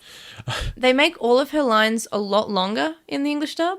And I guess this is because we're trying to make her sound smarter. But it just reminds me of when we first met Hikari in Home Away from Home in the English dub, how they gave her so many lines it sounded like she was talking far too fast because they kept the same amount of mouth flaps, but they added more words. And she was rather soft-spoken, but they just made her talk so much in the dub. And it's the same sort of thing with Rolena. They make her talk so much. It's because you're meant to like her. We find out that she's in Japan because there's a cure for her mysterious illness here. Okay, one of the things I absolutely despise in pieces of fiction is when a setting is apparently the real world and everything is as you know it, right? So the world is the background that you understand, but someone has a mystery illness that just so happens to fit perfectly within the boundaries of the plot. This is such an anime thing in general. Like, I'm pretty sure every anime has had mystery illness .gif. Clanad is my absolutely top, like the worst one in the world. The mystery illness that only strikes when it's necessary for the plot, Yeah. just to make the viewer feel sad. The illness and is I'm just just called like, the script. I'm not sad because I know it's literally the script beating her to death. So I'm not interested. And you know what? It's the same, right? When it's like, oh, someone gets cancer in the story because it's just a story to make you feel a certain way. But it's cancer you understand, right? There's a basis for your feelings to exist, whereas mystery illness could be anything. She has the measles. Who cares? Yeah. Well, we can also say that Hikari in Digimon Adventure had the mystery illness that was only ever relevant She to had the a script. childhood flu. Like, yeah, that might have done long-term damage to her. At least they understood that, right? We never ever discussed it in 02 at all. No, we didn't. If they said she was kind of immunocompromised, I'd be like, okay, sure. They wouldn't use that word, but they could say something along those lines. What I need them to do is not say, oh, she's just a sick person. Say what sickness they have. When it's like an old person who their entire story is that they died, oh, my mom got sick and died. I don't need to know what that is. But if the plot is based around the illness they have, because to be fair, with Kari, the plot was never really related to what illness she had. It was related that she had an illness in the Machine Dramon episode. Maybe? Yeah, okay. Yeah, it was. They had to look for medicine for her. Oh, okay, fair enough. I think it was just a very bad cold. How do you know what medicine someone needs if you have a mystery illness? I think Izzy looked it up on his computer. Did we ever find out what it was? I think he just looked up the symptoms. Oh my god. But no, we don't actually know what it's called. But that is a huge trope. It's specifically for little girls in an anime in general, not just Digimon. It is just a trope of the sick girl, and usually it's some mystery illness. Because if it's a mystery illness, it means that they can basically give whatever symptoms they like. Yeah. They don't have to make it like medical at all. They can just say, oh yeah, she has this symptom and this symptom, and she dies. And she dies very suddenly for no reason. And it's just a very, very popular trope. They use it in visual novels a lot. They use this sick girl trope. Well, you would know. It's in Shuffle, but she doesn't die. She's just sickly. But there's a plot reason for her being sick. So it's actually an explained mysterious illness. Like when it's Like I think she's like part god or something, Wow. and it's like her human body can't take it, like when or something. Nanako in Persona 4 and it's like mystery illness. Well, it's like fine, okay. Even though the resolution of that is actually kind of dumb. Yes, but the mystery illness sick girl trope, Hate it. It's so doesn't frustrating. often have an actual resolution usually that is good, or an explanation and that is good either. It's just I particularly hate this one, though, because of where it goes very, very soon. Yeah, so it goes to a bad place. But before that, we do get a cute scene with her and Galmon where she strokes his fur and she says, oh, you're so soft.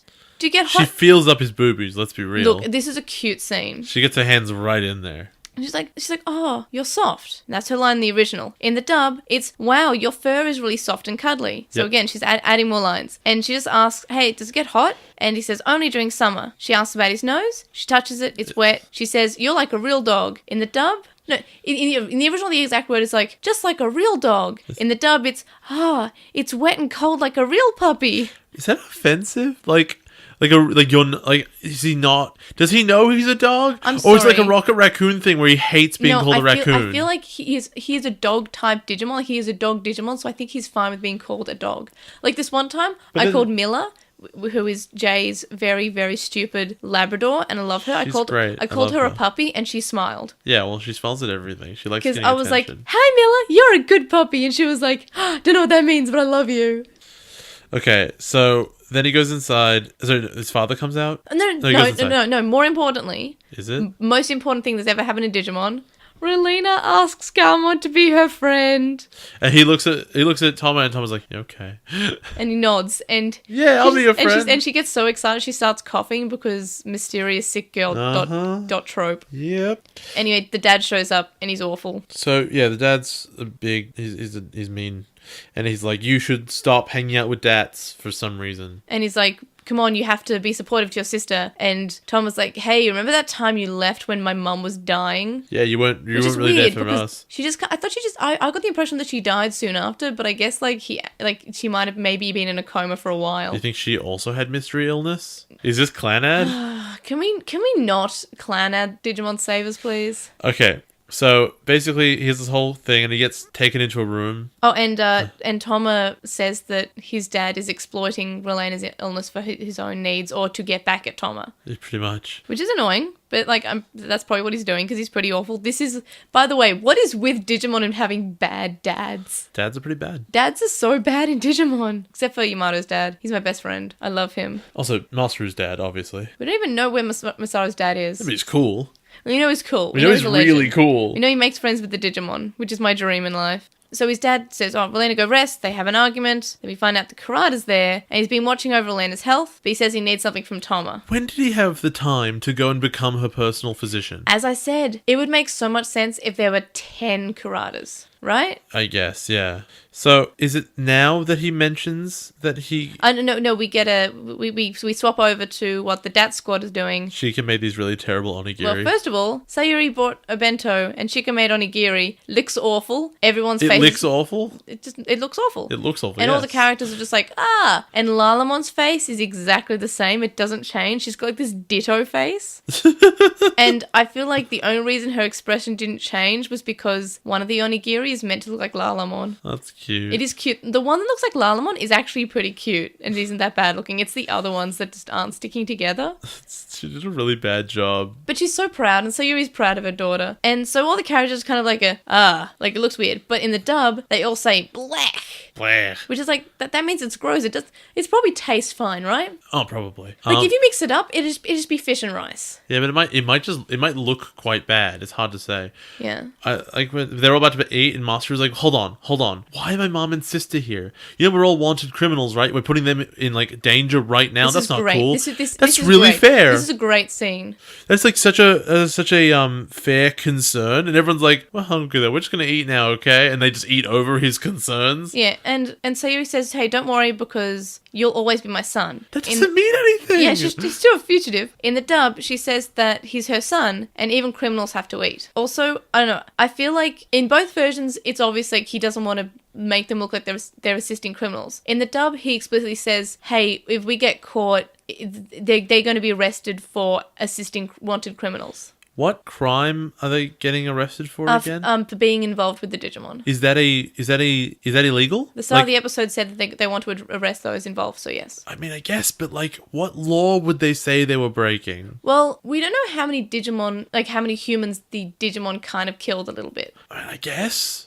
So So let's say I had a robot, right? Okay, yeah. Or maybe I'm piloting a drone, Yeah. and the drone flies into someone Yeah. and kills them. Like it's got a knife attached to it or something. Sure. I would get done for manslaughter. Fair right? enough. Okay, yeah. Because I'm not the drone, No, I get that. but I caused a death. It's the same thing as driving a car. You hit someone, they die. It's manslaughter. Okay. But if then I also got arrested because I was a drone owner, that would be the same as these kids getting arrested. Yes, but they think that they're directly involved to the Digimon because only these humans are the only ones who are involved with the Digimon. And also, Kurata probably said they're guilty. Because that's how the justice system works. Or they're going to arrest them to put them on a trial or something to find out if they're actually guilty. I mean, but I guess. we know that they're still going to arrest them, and if they do have people, being accomplices or assisting them, even if they're not actually guilty, it still looks bad for the other person. So I like how Masaru actually cares about this and saying, hey, this looks bad for them, what are we doing? And while Masaru's looking away, everyone starts eating and he's pretty upset. Then, later on, Chika says she's worried about Masaru because Tom isn't around to stop him. In the original, Masaru says, look, I'm going to try extra hard because Tom is not here and I need to fight for both of us because we're missing a person. And he flexes out his arm and he's like, because he's strong. Doesn't flex that much though. It's actually, he's not a muscles idiot. Yes, a protein freak. In the dub, Marcus feels that he's welcome to do more with Tom gone. And I just feel like that's quite a jump between I will fight for both of us. He's meant to respect Tom. Because I respect Tom. Yeah, he does, and he obviously does. And he wants to make up for it, and he says he has to try extra hard because Thomas not there. And then the dub just makes it this sort of, I can do whatever I want now because Thomas isn't here, and I'm stronger without him. And I know, it doesn't sit right with me. Do you know what I'm saying? Yeah. He should appreciate Tom at this point to the extent that, he does miss him being gone. It shouldn't be a freeing factor. Yeah. Then Leomon shows up! How? I don't know either, but I'm just happy to have him here. It's cool, but this is, it's weird that he's just made it. Yeah. Then we go back to Thomas' dad. And Thomas' dad is telling him not to return to DATS and to help Kurata. Kurata says this is all for justice, and it's the justice that you've been fighting for, Toma. And how does he know the justice this justice that you've been fighting for is making things worse? And then he asks Toma to join forces with him. In the dub, Thomas explicitly remembers what Nanami said to him about what side you're fighting for, why you're fighting for the side you're fighting for. I don't feel like Nanami's ever mentioned in the original version, and that is annoying that she isn't, because she is... Okay, there are multiple factors for why Toma is turning bad. Look, I can see... I can understand all of them. I understand that Nanami said that and it made him think about his position on the team. I understand that he's frustrated with the Digimon not appreciating him and instead all glomming onto Masaru because his dad was really cool. And I understand that he hates that because he resents his dad and wishes he was cool. And I understand that he thinks that Kurata can fix his sister, and we have a whole discussion point. We'll discuss it then. Oh. Anyway, so Rolena comes in, and Toma joins Kurata because basically his sister is being put on the line. He loves his sister. Masaru explains everything to Leomon, and Leomon explains something about burst mode. No, it doesn't explain it very well, does he? In the dub, Masaru asks, what does it do? And Agumon says, besides burst. Aw, Agumon. We find out that it's a double-edged sword, because using it could destroy your Digimon. In the dub, he says that they should never use burst mode. So why did he give them these new Digivices? Why wouldn't he give them the old Digivices? He did this. I don't know. Well, in the original, he's not telling them not to. In the dub, he's telling them not to. Well, that's dumb. Yes. No, it's dubbed. No. As much as I love the dub, I feel like sometimes they do things right and sometimes they do things wrong. And in this case, I feel like they're doing something wrong. It's never used the burst mode is very different from just, it's dangerous. Take caution. We find out there's a Digimon signal, and it's a Piccolomon, and it's being hunted, but is quickly destroyed by a Gizmon. Then they evolve all their Digimon to Ultimate. And then I noticed that they made a bit of an error in the dub. Yeah. When they evolve Falcomon to Chromon, they don't edit in Chromon behind him as he evolves. They just they leave it as Yatagaramon, which is not his name, and they have the Katakana and they have the Romaji. But they usually make the Romaji say Chromon because his name's Chromon. The children don't know the difference. They can't read. I noticed. They can't read. You can't read. Apparently, you didn't have your glasses on. Did not have my glasses on. Masaru can't remember how to bring out Geo Grey's sword. He keeps on trying. Tom is there. And then in the dub, Marcus mentions being worried sick about him.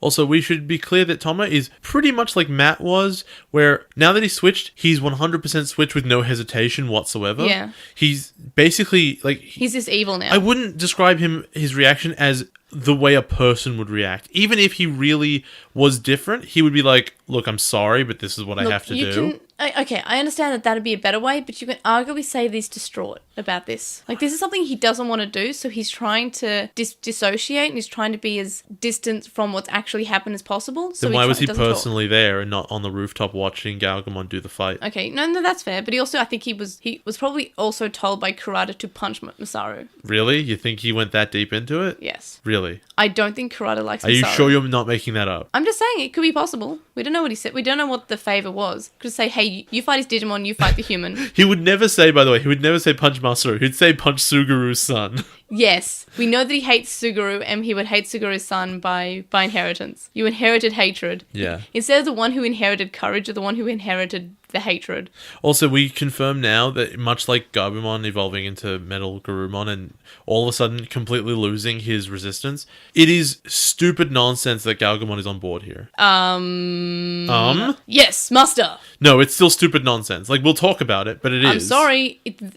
I think we said previously it makes more sense for a Digimon like Galgamon, or I guess Galmon in this case, to obey the partner. Yeah, I thought about that again, and it's not true in the circumstances. 100%. If it was a betrayal for any other reason, then yes. Given the circumstances, no. I feel like... Do you want to get into the discussion or not? We'll get to the discussion. I'm just saying that it makes perfect sense and it's good. I currently disagree. We'll see. Then he evolves Galmon to Mirage Galgamon, and he tells his Digimon to attack Shine Greymon. Then Masaru's like, hey, what are you doing? And Thomas says, I will defeat you. In the dub, he explains how the war will never end with with Marcus around, which I feel like this part that he says that is actually fine. Like, it's a fine addition. It actually gives Thomas some actual reasoning to fight him. Like, but do you think that's true? I feel like at this point, Toma believes it's true, or wants to believe it's true because he's doing it for his sister. Because the idea that if Masaru died, would all Digimon all over the digital world just give up? Is that the idea? I feel so. Is there anything in the show that has ever led you to believe that's true? I don't know. Because I can't see where he's actually getting this from. And even the DATS is an organization that existed before Masaru showed up. Like, why would they give up either? I understand they'd only have one actually decent agent after this. No, you're right.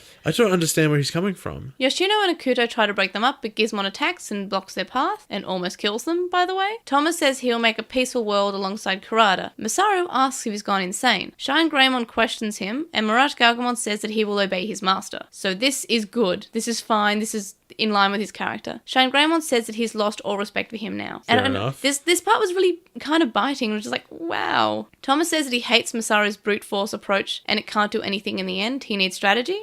Which is amazing, because obviously he beat Nanami with that brute force approach. Yeah. So he knows what he's saying is wrong. Yes, I know. Yes. Yes. Okay. He's saying things that are blatantly wrong multiple times during this fight because he's trying to make himself believe wrong things because he's on the side of wrong. Okay. Like, Kurata's not actually the good guy here, remember that? No. But if he is on the side of wrong so obviously, I don't understand why he would do it. He's trying to convince himself otherwise for Elena's sake. So when Shine Greymon questions him and then they fight, we have a fight between Toma and Masaru just punching each other. In the dub, there's lots of the fight that's cut, but it's mainly impact shots that like replaced with like slashes. Chick is watching and she looks kind of concerned, and Kurata's having a great time watching. He's just like, this is great. This is fantastic. I'm having so much fun. Masaru and Toma punch each other, and Masaru asks what he's been fighting for the whole time. And then they keep on fighting, and Masaru says that this is unforgivable. In the dub, he says, you've gone too far. In, by the way, might I add, a completely different and deep voice. Did you notice how different his voice goes? I guess I didn't. It's still the same voice actor, but goes all deep, and I think it's meant to show that something dark is about to happen. And he just explodes in this dark Digisoul, and he turns Shine Greymon into Shine Greymon Ruin mode. God, every time there's a something mode, it's the worst. Well, we know burst mode's coming up, or presumably. But something X mode. It just sounds really dumb. I've always thought it was silly. Yoshino wonders if this is burst mode. Bancho says it can't be. In the dub, Bancho says it's worse. Then, I want to talk about just in the next time on, we get Bancho says that he warned Masaru not to use burst mode. Yeah, I heard that implying that this is burst mode. Yeah, that's what it is. It's not, by the way. This isn't burst mode. Oh my god. Just saying, Bancho Leomon's right. This isn't burst mode. It's ruin mode. It's not burst mode in the slightest at all. I didn't give you a Digivice ruin mode. A Digivice ruin. That'd look pretty cool though. It'd be all black. It'd be really sweet. What do you think of this episode as someone who is new to Digimon? I didn't like it, but we've already established I thought that Toma's turn was dumb, which I understand is the exact reason you do like this episode, so it seems like now's the time to discuss that. See, I gave this in the discussion part. So I gave this episode an 8. I really liked it. Give it a 4. As I thought of this episode, it just got better and better. Like, it was originally like a 7, like the last episode. I thought it was okay, but the more I thought about Toma's reasons for turning, and the more I thought about the events that have already taken place through the whole season, we're now, 36 episodes in, I believe? No, 34 episodes in. Next week will be 35 and 36. We know these characters and we know their reasoning, and we've been with them, so we know how they've reacted to things, and it is well written. So every word you have said is something I agree with, except for your conclusion. I agree. We've been with them. We've learned everything about their character, and thus the writing is dumb. And this decision didn't make sense. That's where we completely divert. It's amazing. But the point is that the more I thought about this episode, that's the better and the better written it became. It was the just more I kind thought of about, the worse it got. It was just kind of like, oh, it's a fighting episode on the surface. But as soon as I was actually thinking about it, as I was writing my notes up this week, as I was organizing my discussion points, it's just like, oh, this episode's really deep. Oh, this episode explains things that happened in episode 8. This episode is just, it explained whenever Toma did something, and it was really well done, and I'm just really happy. So this episode gets an 8. It might even deserve more. It was a really solid episode. Probably not the best episode of Savers, maybe, that we've seen so far, but it was definitely up there. Like, it was good. It was definitely better than Yamato talks to a tree, looks at his reflection, then punches his best friend. Look, I'm not even friendship. I think the difference there are the stakes. Matt's decision was dumb, right? It was really silly that he got tricked by a tree, but the fact that he got tricked just made him kind of not like Tai, and then they went and had a fight. So yeah, he betrayed his friends, but all he was doing was showing dissatisfaction with Tai's leadership, and so the thing that he was convinced of was silly, and so the thing that made him do it was also a bit silly. And at the end of the day, it was dumb. Yeah, we can all agree it was badly written, but it wasn't as tragically bad as this. Because at the end of the day, you have to think, what is Toma now fighting for? How did this episode compare to your predictions of Obnoxious Synopsis? I said that he would follow in the footsteps of his fellow blonde weirdo, and I was totally right. He turned for a stupid reason. But much better. No, way worse. What was the major difference between the Japanese and the English version? Because mine was definitely how Masaru says that he needs to step up in Toma's absence, and in the dub, it's like he's happy because Thomas isn't there, because he gets to act out more, and he's not like being held back by Thomas.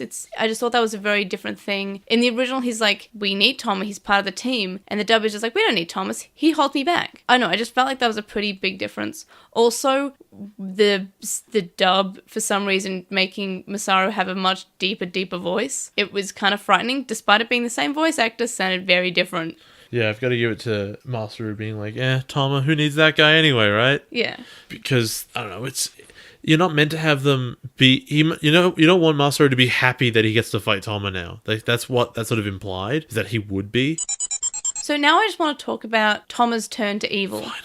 Because, and this is why I didn't let Jay continue with a few of his discussions, because I felt like, and he also wanted to talk about this before we were recording, like, no. It's really bad, and you really like it, and I can't figure it out. I've probably already said, like, a bunch of my explanations to Jay already. I just really like this. First of all, I like how we already know that he was already upset by Masaru being careless, and he's basically felt this way since the first episode where they met. Okay, you know what? We'll take this point by point. Yes. So you think he had an issue with Masaru's leadership? Yes, and he said he doesn't like his brute force approach, he doesn't use strategy, he doesn't think through his actions, and that is correct, right? That is how Toma feels. True, but so what? So what? Why would he betray Masaru on that basis? The thing is, and the thing that that Nanami pointed out in their discussion is that Toma is very intelligent, okay, but he also has a bit of a complex, and he also... What complex? Did you watch the episode with Nanami? Tell me what you mean. Okay, so Nanami said to Toma in the episode with Nanami, where she was like, you protect those who are weak so you can feel better about yourself. Because you have a superiority complex. Sure. I'm just trying to establish what your premise is. Okay, in that case... And then he finds out that the best approach is the brute force approach. Okay. So, because that kind of hurts his ego a bit, where he had this superiority complex of just like, my way is best way, which you use strategy. And we find out that strategy didn't actually help him in that fight. He used the brute force approach, and the Nami, to just put salt in that wound, said, I didn't lose to you, I lost to Masaru. Okay, and in what way? Because think about it this way, it's not just a turn against Masaru. It's a turn against all of DATS, right? Yes. He doesn't just say, Masaru, I want to fight you because I want to see if I'm better than you. If that happened, I would be on board. But why would he, on the basis that he's upset about Masaru's way maybe being better than his and his ego being hurt, why would he turn against all of DATS? And ideologically completely flip around. Okay, that's just one point. No, I'm just trying to figure out... Okay, if the basis was just on this point, I'm not saying... it would be bad. I'm not saying it's just that. If him turning was on any one point, it would be bad. And there are multiple points about why he turned. And the reason, the very point that there are multiple points of why he turned evil is why it's better than the Yamato turning on Taichi because a tree told him to. I'm not asking for a one-to-one, this is the reason he turned. But I want to ask, what made this even a contributing factor to what actually happened? He was already sensitive. And all these things sort of made him sensitive enough, and then sensitive enough to actually go along with Kurata. So you would describe this as making him emotionally vulnerable? Yes. And because to make him aggressive towards Masaru already. Sure. Like, even when he was carrying Nanami and Galmon says, should we go back to Masaru? And he thinks about what Nanami said, and he's like, no. I'm very happy to concede that the story is well written to make him not contemptuous, resentful of Masaru. Yes. I'm totally willing to see that it's written quite well to make him that way. But your point is, why not DATS? And I haven't got to, like, him turning on DATS is irrelevant at this point. You could argue very relevant. that he doesn't, to my point at the moment, which is just Masaru. To my point at the moment, I'm just saying, why did he turn against Masaru? Okay. Because Masaru is the target in this fight. Oh, sure. I'm that's totally fine. Yes. But then you could also say that DATS brought in a rookie, and that rookie was Masaru. He didn't have any prior training, he didn't have any other knowledge about Digimon or about DATS. They brought him in, and already Masaru was better than Toma. Toma had been there for at least 6 months. Toma had been in the Austrian division for 6 months, and prior to that was in the Japanese division. He could have been there for years. But does that mean that their mission is no longer valuable? No, I'm not. I'm just putting steps here. Okay, about but why he turned in general. I'm asking questions that are really important to the steps that you're talking about. Right.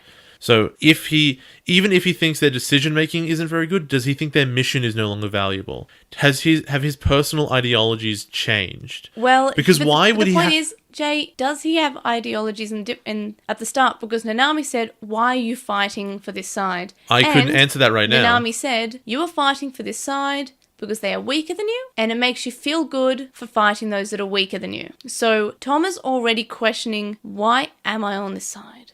What is in there for me? I'm not getting the respect. I'm not getting respected from anyone. I'm not accomplishing anything. I don't even know if they're getting paid. And then Kurata comes along, is already paying his henchmen apparently well enough for them to go Toma against worries Moles. about money? No, that's a good point. The money is not the thing, but he cares about his sister, and his sister's support is valuable. We can talk about the sister now if you want. No, there's more points than that. So we have Nanami's discussion about why he's fighting for good. And Toma, in this, I'm not sure if you remember this episode or if you watched it, but in this episode... Wow, that was disgusting. Why would you say that way? You didn't know the significance about the thing that Masaru wore around his neck. Okay, we're going to get to the letter about this. Yeah. But it's not that I didn't know the significance of it. It's that I didn't understand why it was in the intro, because I didn't realize it had metaphorical value rather than being something that would come into the plot later on. We'll get to that in Postmon Pat. That's just unfair. Okay, you're right. My apologies. So, in the episode, we had Nanami say, "Why are you fighting for good?" And Toma does not reply. Sure, and you know what? Because Toma doesn't know why he's fighting for good. That's fine, but that doesn't mean, just because he's not aware of why he'd fight for one side, doesn't necessarily mean, you know what, I should fight for the other side. Because that doesn't make the other side right, just because you might have wrong reasons for being on your side. Yeah. There could be perfectly good reasons, they just weren't the reasons he was fighting. And the other side can still be ideologically repugnant, so you could be fighting for that. There are so many other things. Also, her questions, just because they made him think, doesn't mean that she's even correct. They're all very interesting points, but I don't think any of them are convincing. Right. And I think that they made him think. I'm willing to admit that. No, they definitely but made him there's think. no way. They made him think enough that Yoshino was crying out, "Hey Toma, come help me. I'm on this sinking giant Digimon." And Toma just stands there and watches. He's just in the air with Mirage Galgamon. Okay. And that sort of that is showing that he is in thought at the moment, and he's thinking about what Nanami said to him, because he's questioning everything that he's ever known. He's questioning, why am I on the side of good? Because maybe he's not actually a good person. Maybe, you know what? He is just fighting for them because they're weak, and now they have Masaru, who's a little bit stronger, and he's pretty salty that Masaru, this rookie, is better than him, and people like him better than him, and Toma has... They don't, strategies. actually. That's not true. Everyone likes Toma a lot. Okay, he is concerned that people like him better because we have, the Legend's son.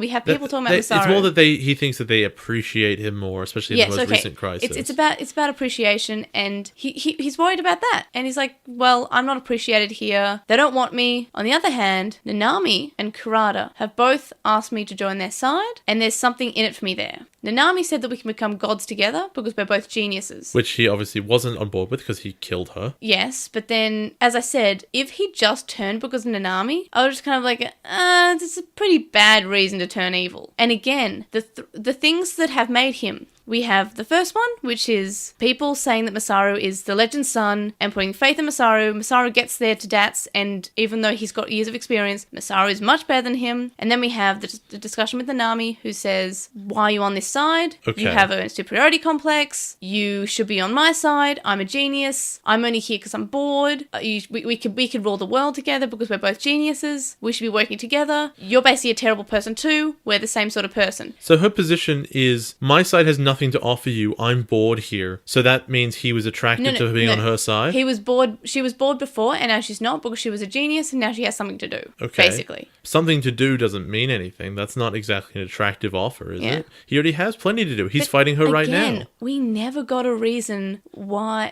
a reason from Toma. Why is he fighting for good? He just said because of justice. And then Nanami says, no, it's your own personal sense of justice because you just want to protect those who are weak, right? Is that not legitimate? I know it shuts Toma up enough to think about this scene a lot. It's weird though, because that is a legitimate reason. Protecting the weak is important if they can't defend themselves. Yes, but Toma's doing it just to feel good about himself. You're allowed. Yes. He's not bored. Yeah, he's not bored.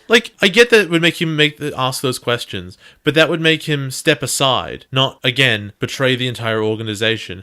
And what's important is he's not just betraying the humans, right? Even he's resentful against them, he's literally betraying all Digimon that exist. Yes. Because he's not just fighting his friend. He's joining the guy who laughed like a madman and said he wants to murder all Digimon. Yes. Which I don't know if you recall, but he has this best friend of his who's a blue dog who's also a Digimon. Yes, but Kurata is probably also saying that Galmon can be safe. Because he did say that before. Even though he also said, yeah, they seem like they're your friends, but they'll turn on you eventually. You know, he's been very open with how he feels about Digimon. See, that might not actually be how Kurata actually feels. I think he thinks that Digimon can be tools. I think he's been pushing for genocide for 10 years because he thinks they can totally be tamed and they're fine. We find out he wants to create his own digital world in this episode, so I'm pretty sure we do, don't we? I'm pretty sure he says that he wants to create his own world. It's confusing. Well, Thomas says he wants to create his own peaceful world with Kurata. Yeah, so... those are the words I remember. Okay. And then the final thing, which is like the nail in the coffin that really sets it over, and which makes what I think from being kind of like you didn't really have to turn evil, did you? To actually legitimate, is his sister is unwell. Okay. And yes, okay, I think the mysterious sickness girl trope is not a good trope. Okay. I feel like it's lazy, and it's just like, look, this is a character. She's sick for the benefit of the plot. Yeah, she has a mysterious weakness. Yes. No, okay, look, I've thought about this too, right? I perfectly understand the point A to point B idea. He cares about his sister, and the bad guy has offered him a solution to her problems, and so she's essentially being held hostage. Yes. And I get that. Does this remind anyone else of Code Geass, or is it just me? Because I'm pretty sure It's been too long. I'm pretty sure she also had mysterious illness, was blind, and also wheelchair, I think. Can I explain why I think this? I know the table This scene. whole bit doesn't work. Why? Because their roles are essentially reversed. Okay, which one of them is an engineer whose entire job is making robots? Kurata. Okay, which one of them, May, is a medical doctor? Toma. So why is it that Toma, who has expertise in illnesses thinks that he's somehow been like intellectually cornered in a medical issue by an engineer who's a professor. He's not like a doctor. Okay. Who's spending so much time on robots. Jay? There's no way he could possibly have a medical degree as well. We could just say that Toma has tried looking into whatever Elena has. He can't find the solution. No one can find the solution. So really, we're going at any point here. Also, Kurata could have just lied. Yeah, and that's the thing. Kurata is obviously a liar. And if Toma is, by the way, we have to remember, all of this makes sense if Toma's an idiot and will believe anything. Yes, but look, he's a genius. I don't think in Toma's situation where he's kind of his ego's a bit bruised here. I feel like he is sensitive and vulnerable, as we mentioned from the Nanami fight, and from basically his ego being cut down by people appreciating Masaru more than he feels like he's personally being appreciated. And I feel that's hurt his ego a bit. All those things happen in like the last 2 days. No, this has been happening from the... No, I know. With Masaru being appreciated has been happening since the first couple of episodes. Well, I mean, most people have been yelling at him and calling him an idiot, and all the girls are like, oh, Toma's the best. So, I mean, it's when not he first really... showed up, he was just like, why is this rookie here? He doesn't know anything. He's new. Why is he on my team? Then he beat him up in a boxing match. Yes, and it was great. What I'm saying is that Toma is presented as having a lot of things that he doesn't need to be presented with. Like, he's never really used the whole being a genius thing. He's pretty much never used the medical doctor thing, except that one time when there was a mystery virus, which he couldn't have fixed anyway. So, both of those things make his reaction here not make sense to me. He should know about medical issues. He should know to ask, hey, how do you intend to cure my sister? You don't even need to give me all the details, because obviously you're holding her hostage. And I'm apparently so on board with that we're just going to go. Like, just say, do you know what her illness is? Do you know what kind of treatment she would need? Is it some technology you have just developed? Tell us something rather than just like, oh yeah, I can cure sister, sure. I could walk up to Toma right now and say that. Does that mean I could get him to do anything I wanted? Is he a genius or is he a moron? I think that he is a genius, but I feel like he's an emotionally compromised genius who is temporarily not able to think. He is dissociating. So far, he's far away from his own intelligence, and he's basically become a mollusk. But we know... No, he's not a mollusk. He was just arguing with his dad because he wants to be part of Dad's. He was literally just arguing with him 2 minutes ago. Yes, but then they put his sister on the line, basically. Yeah, I know, but if his sister's on the line... By the way, if his sister is sick and he's a medical doctor, he would have thought about her illness for years. It would have been something that he's always been on his mind, and he's put tons of research into. So the fact that someone can just walk in the door, especially the genocidal bad guy of the story, and just say, oh yeah, I can cure her, he should have like 1 or 2 questions if he's so desperate. Wouldn't he do anything he could to get that answer out and only then at the end give in to the ransom? Not just be like, well, I guess I'm your henchman now. Well, that's it. I guess you had the cure all along. I just don't believe it. I think it's not well done. Look, I feel like... I think they had all the ingredients. I feel like when we know that the care of the sister of Relena relies on Toma working with Kurata here, maybe Kurata says, I need your genius for this, because he does say, I need you to help me with Relena and we'll help each other with everything else. Like, I feel like they're helping each other here. Kurata is maybe using his own genius, but also Toma's genius, and his own sort of... He's able to make Digimon and humans fuse. So he knows something about biology. Whether or not he will literally fuse Relena with a Digimon to make her feel better, which could just be like, isn't that Full Metal Alchemist thing where they merge the dog with the girl that everyone's really upset about? I've never seen it, so I mean that's an interesting scene in Full Metal Alchemist. My point here is I don't think the show was at all clear about it. And I think what it presented to you, and yeah, you can invent whatever you want and imagine any conversation that happened to make it way better and just write a new script in your head. But what the show told you was the bad guy, the clearly murderously evil bad guy, is in your house and says, yeah, I can kill your sister, sure. Look, and then the genius doctor goes, well, I guess I believe you. Jay, that would be all fine and dandy if we weren't already shown that there is a perfectly good reason for Toma to submit to anything that could possibly maybe even slightly help his sister. We know from early on that he has a soft spot from family. We didn't know what it was. Oh, that's fine. I agree. We didn't know what it was. When he found out that Masaru had a family, especially a mother and a sister, he all of a sudden became nice. Yeah, no. Like, we saw him and he was like, oh, it's a family. And he got really shy, and then he was invited over dinner. He saw the family photo. He saw the sister and the mother and Masaru react to each other and respond and be happy. I totally understand. They And had a then- whole episode about him, like, making Masaru's sister happy because that's what he wants to do. Yes. I get it. I understand. And finally, and I believe you questioned this.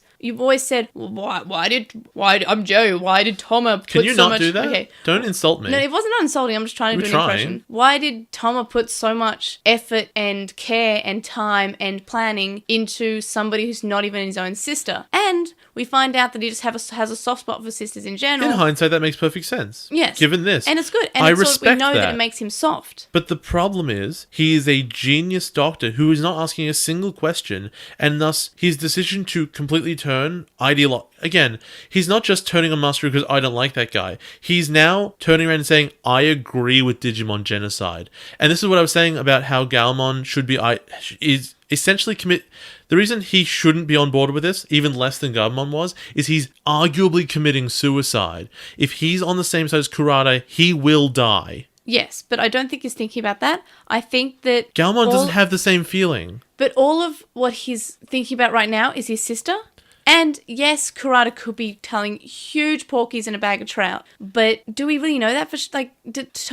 Toma doesn't know that, but Toma is happy to believe that Kurata knows exactly what he's doing with Relena. He knows the situation. He knows how to cure her. He knows everything. And all he has to do is to fight Masaru, to join Kurata's side. And his sister that he loves, he loves so much that any sister he wants to go out of his way to have a good day. And I feel like if we think about how emotionally compromised he is, I think it's completely reasonable that he would turn this way. Look, I think those are interesting ideas, which the show, if it had done it better, would have constructed and made it believable. I think the show did it really well. The show foreshadowed it from the first few episodes. No, I think they foreshadowed that. This is the best written thing in Digimon. It is something that wasn't just brought up as it was relevant. Because previous seasons, like Juri's whole thing with Fate, was only really brought up. When Leomon showed up, yes, it was kind of brought up, but then it was only really brought up when it became plot relevant. Yeah, man. With Toma's issues with his sister and with family, we were always shown as very obvious, like, something's going on. Oh, his mum died. But that still doesn't fully explain, like, the whole thing. Yeah. He had a sister too. And his sister was probably just a newborn then when his mother died, right? Yeah, look, I understand. I think that it is well foreshadowed. What I'm trying to say is I think they have all the ingredients of a good turn, and I think they have dropped them on the floor.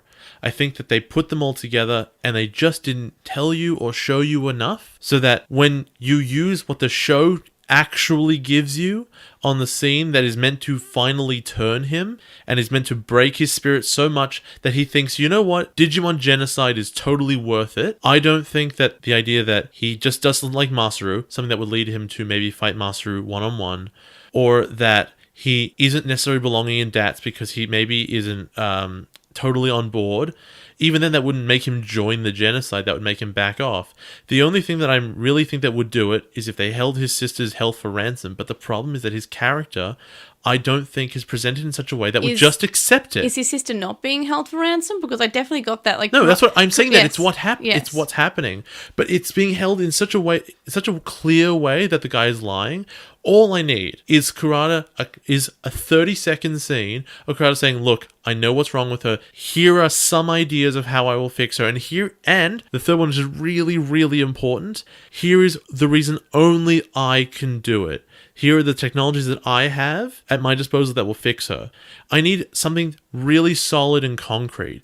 And I think the show tries to get away with implying it, and that's worked with you, and that's fine. Yeah, but with me, I think you're wrong. It makes me feel like Tom is a moron. Yes. Because Yes, because he's emotionally compromised, because he feels inadequate to his co-workers, because like maybe inferiority complex, not just superiority complex. Maybe it's one of the two. Maybe he has issues with not being the best, and that's why he must feel like the best. And if he's not the best, he's just emotionally nothing. Maybe because he feels so strongly and now is just like so easily manipulated. Yes, maybe that's why yes, you're right, he is a moron in this case. But if he's but because he's so terribly emotionally compromised, he has become a moron. He has become so like such a gullible idiot. And yes, no, you're right. He is gullible for believing this. Like, why would Kurata, who is busy creating this Digimon genocide, creating biohybrids, creating Gizmon, why and where would he have the time or expertise to heal this person? Why? Toma's not asking that because Toma doesn't actually currently have the incentive to. Toma hears, I will help your sister.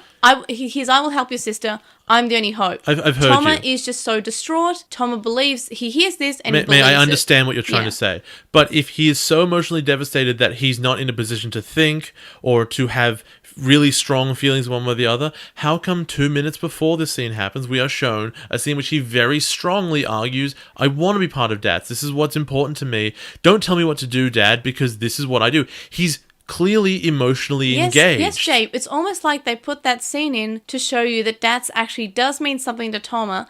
And because if Tom is turning away from DATS so suddenly after hearing that, it's because of some big reason, like his sister. That is why they put that scene. No, but you can't have both. You can't have it both ways. Stop, listen to me. Listen to me right now. Listen to me, please listen. Yes. Okay. I listen to you. If he is both so emotionally devastated and unengaged that he is willing to just go, you got a cure, okay, fine, and not ask any questions, but then he's also so emotionally engaged that he really cares, you can't have both. Yes. Oh, no, I was just explaining that. I feel like it's great that they put that scene before because it's even showing you even more how easily Toma is manipulated when it comes to his sister's health. I really don't think that's the case. I think you're just too forgiving. If the dad had just said, there is a way to save your sister, but you have to leave DATS, I'm sure Toma would have gone with it. I don't think that's true. I feel like he would have because we know that DATS is important, but we know that his sister's more important. So to have this scene where his dad's saying, hey, you should leave DATS, and Toma's saying, no, I'm needed at DATS. And then, yes, quite immediately seeing Kurata saying, hey, do what Yamato did and turn against your friends and co-workers, and him just to obey that. I think that's actually showing you how important the sister is. If you didn't believe it before, so wouldn't he ask any questions? With him submitting to this plan that he set up for Chica, this whole like extravagant plot that he stayed up all night rehearsing and planning out that didn't go out, and he was kind of bummed about that. We know why, because he had a sister. And then when we have him saying, DATS is really important to me, and then a couple minutes later, he turns against DATS because of his sister. It is setting up him to really love his sister more than anything else. And even if he loves something, he'll trade it all just for his sister's health. That's fine, but then he would have asked more questions. He would have engaged more with the conversation. They didn't have the time. I feel like he would have asked questions. They had plenty of time. They had a 4-long evolution in this episode. They could have fit it in. They've done it before. Just split screen those. They intentionally wasted time on that part. I don't know. I feel like the questions didn't need to necessarily be asked in any case. They absolutely have to be asked. Could have been to show that he explored any other alternative, such as just tell me how to cure her then. I'm a doctor. Again, I would understand. Emotionally vulnerable. But he was engaged. Yeah, he's been thinking about this for years, presumably. Yes, but I feel like it's all just coming down. And then this moment when Kurata says, turn against them, and I'm basically holding his sister ransom. I don't know. I feel like we're not going to agree on this. I don't think we are either. I just feel I feel like a weekly poll we have here, though. Yeah, and prepare to lose, I guess. But I guess we'll bring it on. I'm happy to lose if everyone disagrees with me. So who do you think? Who thinks right, May or Jay? Jay will set up the poll because I've got. I don't know how. It's not hard. You go to Poll Daddy, you set up a poll, and then you link it on our website. You have admin on our website. I don't know any of the details. Anyway, but we'll talk about it. So I rewatched the Yamato turning bad mini arc of adventure because I just wanted to talk about that a bit too. So first of all, Taichi is actually being worse than Masaru because at one point Taichi actually yells at Mimi for wanting to mourn the dead. Yamato says that Taichi's right, but says that they should fight on and they should still mourn deaths. Masaru, on the other end... It's not ironic later at all, is it? Yes. No, you're right. This moment is different. It's different in Try. And I think I mentioned that. You have a couple times. It's really silly. Yes. Masaru isn't actually being heartless. He's just being Masaru. And Masaru's personality is upsetting Toma. Not Masaru's actions. And Toma doesn't feel like he's right at all. but Masaru's personality is upsetting him. However, I feel like, as we've been through, Toma has better and more reasons for just turning bad other than who is the problem, Taichi's the problem, defeat him. And it's him fighting against Taichi, not the rest of the group. Yeah. Toma is fighting against the whole group. And especially Masaru, because he's salty. He's technically fighting against every Digimon that exists. Yes, but he's on the side of Kurata. And, I don't know, characters giving Masaru credit for his plan, conversation with Nanami, sister's health, basically all that weighing up on him. The last reason, as I said, was the biggest reason, but he wouldn't turn bad just because of his issues with Masaru, but Yamato turned bad just because of his dislike of Taichi, or how Taichi was being. But I do think that Taichi was being pretty bad in that situation. Like, hey Mimi, why are we crying? We have to press on. We're busy, guys. And Yamato has a good point. Yamato's like, look, we know you're right, Taichi. We don't have to fight this. Like, we can't just mourn, but we should mourn because we don't have ice cold hearts. We need to mourn the death of our friends. And while we should fight on, we can't at the moment. We don't have ice cold hearts. I'm just going to betray you. Give me a minute. Yes, but this is him being reasonable. And then, like, he turns kind of unreasonable but by deciding that, hey, why fight the bad guys when we can just fight each other, apparently, crest of friendship. I know, as I said, I feel like, even if you disagree with me, I feel like, for me, the turning of Toma is probably one of the best and actually well foreshadowed things in all of Digimon. Again, I think that they foreshadowed it well and then they performed it badly. Yeah. Like, I don't think you're wrong in the idea that they set it up. I just don't think that the execution was done well at all. And to the point where it makes the rest of it laughable. Right. That's where I'm at. What are your thoughts about a higher evolution level? So, like, burst. Like, we've not actually... In other seasons, we have gone further than Ultimate before. We've gone to Mega Ultimate, I guess, whatever it's called. And we've gone to Crimson Mode in Tamers. That's what I feel like this will be. I think it's just a color it's change? just a mode. Okay. Do you think all the characters will get it, or just Masaru? They all have burst Digivices. Except for Ikuto. So I guess the three who have it will get it. And then in the second last episode, Ikuto will just get one. Get one for free. It's just like, oh, it's a burst mode now, okay. He's just changes boringly. Doesn't have to even shatter. Well, it'll be the same thing as the other two getting to perfect. Yeah. So to ultimate. Just scream loud Just enough. be like, oh yeah, no, we're here too, guys. Me too, though. Yeah. Now I want to talk about another comparison that we've had from this season and other seasons, and that's the Dark Evolutions. Because I've mentioned this. I mention this every season. I love Dark Evolutions, especially because it usually stems from a corruption of the main character. I don't think that actually happens here, though. Like, I think it's just... I know. I've got a few points about why it's different. So, first of all, like, we have Taichi. He found out he was the only one who could evolve his Digimon. Like, he was the only one who could evolve to perfect because he had his tag and crest. The crest of courage. yes. And he reacted by this by force-feeding his Digimon and forcing him to evolve. Mm-hmm. Yes, he did it to protect his friends. He said, look, I have to keep him well-fed before the battle, and then when the battle comes, he does stupid things, he jumps in the way of attacks, he's not courageous, he's just an idiot. And because of this, Dark evolves to Skull Greymon and is out of control. Then in Tamers, we had Beelzemon had just killed Leomon. Oh, and I should mention that Taichi's saying, evolve Greymon, evolve Greymon. Yeah. Right. Then, so as I said, Beelzemon kills Leomon. Takado is he's snapped. His expression has changed to this quite horrific expression, like this more, like Takado himself is monstrous as well in this scene. He's screaming. He's just like, he wants to kill Beelzemon. He's screaming for Beelzemon to die. He wants revenge. He wants revenge because the girl he likes, Digimon, was just murdered. And he says, Gilmon, you have to evolve. Evolve to the ultimate level. Evolve. And he's yelling at him.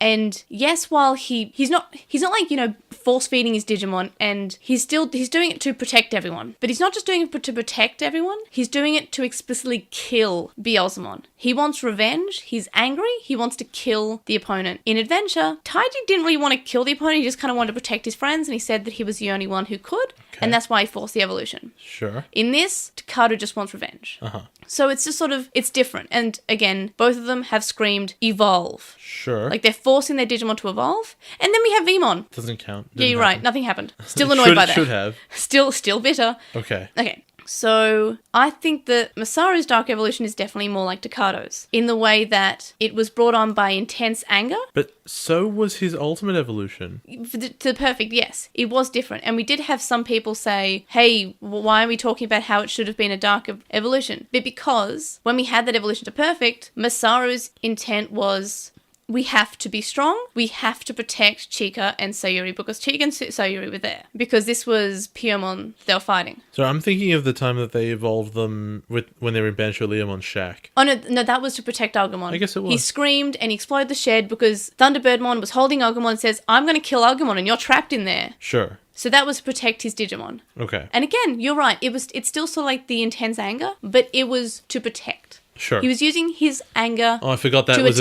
a human emotion. Yes, it's Protecc. Okay. It's attack and Protecc. I get it, man. In this, yes, he doesn't scream evolve. He's not forcing his Digimon to evolve. He's screaming unforgivable. This is just unforgivable. Sure. And what you're doing is awful. And you're an awful person. And I'm mad at you and I hate you. Okay. Right. Yeah. And so That seems really fair, though. that triggers a dark evolution because he's not doing it to protect his friends. At this point, he's not protecting anyone. I mean, he technically is. He is just really, really angry. His friend has betrayed him, has joined the other side, and we know that Digisoul is related to human emotion. Mm-hmm. So Masaru is so annoyed that someone who was in his team has turned against him, Yeah. is on the side of evil. I get it. And Masaru wasn't really given a reason why. That's true. Tom is just punching him a lot. That is also true. Hasn't actually said why. Maybe even if he actually said why, still Masaru would say, yeah, that's stupid. Why would you trust Kurata anyway? You're an idiot. It would be really cool. What? And it would be really thematically consistent with, like, the show and what they've been telling us. If he wasn't called Ruin Mode, but he was called Wrath Mode. Yes, no, that's That would good. have made way more sense. Yeah. So, I know, as I said, it's focused on defeating rather than saving. So that's why it's triggered this dark evolution. Sure. And I feel like that's something that we've had in common between him and Takado, where they were both, they didn't want to save. Like, Takado did not want to save Juri. Juri was fine. Mm-hmm. I mean, mentally she's not. I get it. But he wanted to defeat, he wanted to destroy, he wanted revenge. All right. And maybe Masaru doesn't want to defeat Toma here necessarily. He doesn't want to kill him, but he's still really upset. And Digisoul, directly linked to human emotion, has triggered a dark evolution because it's not a pure desire. It is a desire that is destructive and a desire that's hateful. Doesn't that mean that Galgamon should also have had a dark evolution? I feel like for Mirage Galgamon, the reason it's not a dark evolution is because He's going to betray his friends?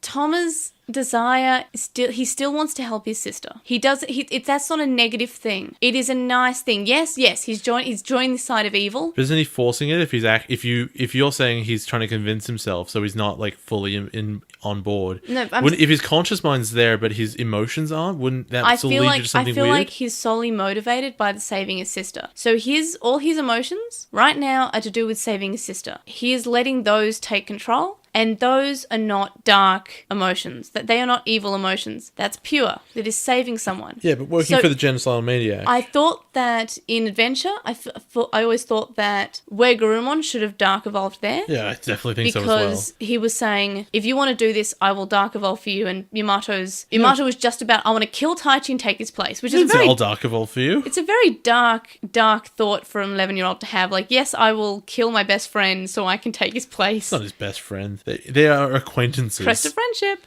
Anyway, the point is that Mirage Galgamon didn't dark evolve because Tom had pure intentions, while Masaru was just made out of angry reacts only, and was only Attacc and no Protecc. Also, fun fact, because I was taking screenshots for this, both Takado and Masaru had dark evolutions at the very end of episode 34. Wow, okay. And the Skull Greymon episode was episode 16 of Digimon Adventure. So I just, at the very end of episode 34, in the last few minutes of both Tamers and Savers, we have a dark evolution, and I just found that an interesting parallel, because I was taking screenshots. Yay. Also, we're done talking about comparisons between other seasons now. But Great. I have a few more things I want to say. Oh, okay. First of all, I really like how Kurata is shown not to care about his henchmen. I maintain that it makes him seem like this awful, awful person. Sure. And they're just lackeys to him. He doesn't care about them and sees them as expendable, replaceable, and they're just tools. And each time one is defeated, just like, oh, no matter, whatever. And he's not even, like, disappointed. Even though... We've already talked about this quite a lot this episode. I know, and I just want to say it again because it's important. Okay. And it just shows how awful and how he's basically a sociopath. And yes. my last discussion point, and I think this is something you'll like. How much does the new power mechanic remind you of V-Tamer? Like, then it's powering up with a new power, like a new attack, but not actually evolving. Well, the answer is I didn't think about it at the time, so not very much. Oh, I thought it was exactly like how Zero got his, like, that big dragon force attack. Yeah,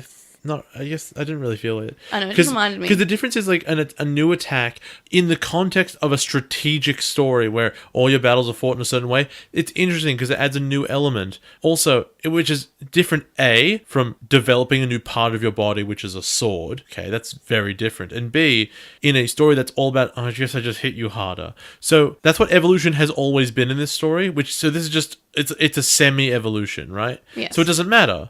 Whereas a new attack in V10 was really significant because he didn't have it before. Okay, I see your point. My next discussion point is I posted Do Digimon Breathe on Twitter. And Digisect I thought we were going to talk about it next week. No, I just want to talk about it because we may as well talk about it now. Digisect Chris says, didn't Gabumon have a space helmet in the 0-2 ending? Yes, he did. It wasn't necessary, though. It was just for show. No, he had... I don't think that... So what? I know. I feel like he did. Did he have an oxygen tank or just a space helmet? Okay, and then Champ 3 says, I would imagine so, especially if their data is meant to react the same way on Earth and they can drown in the digital world.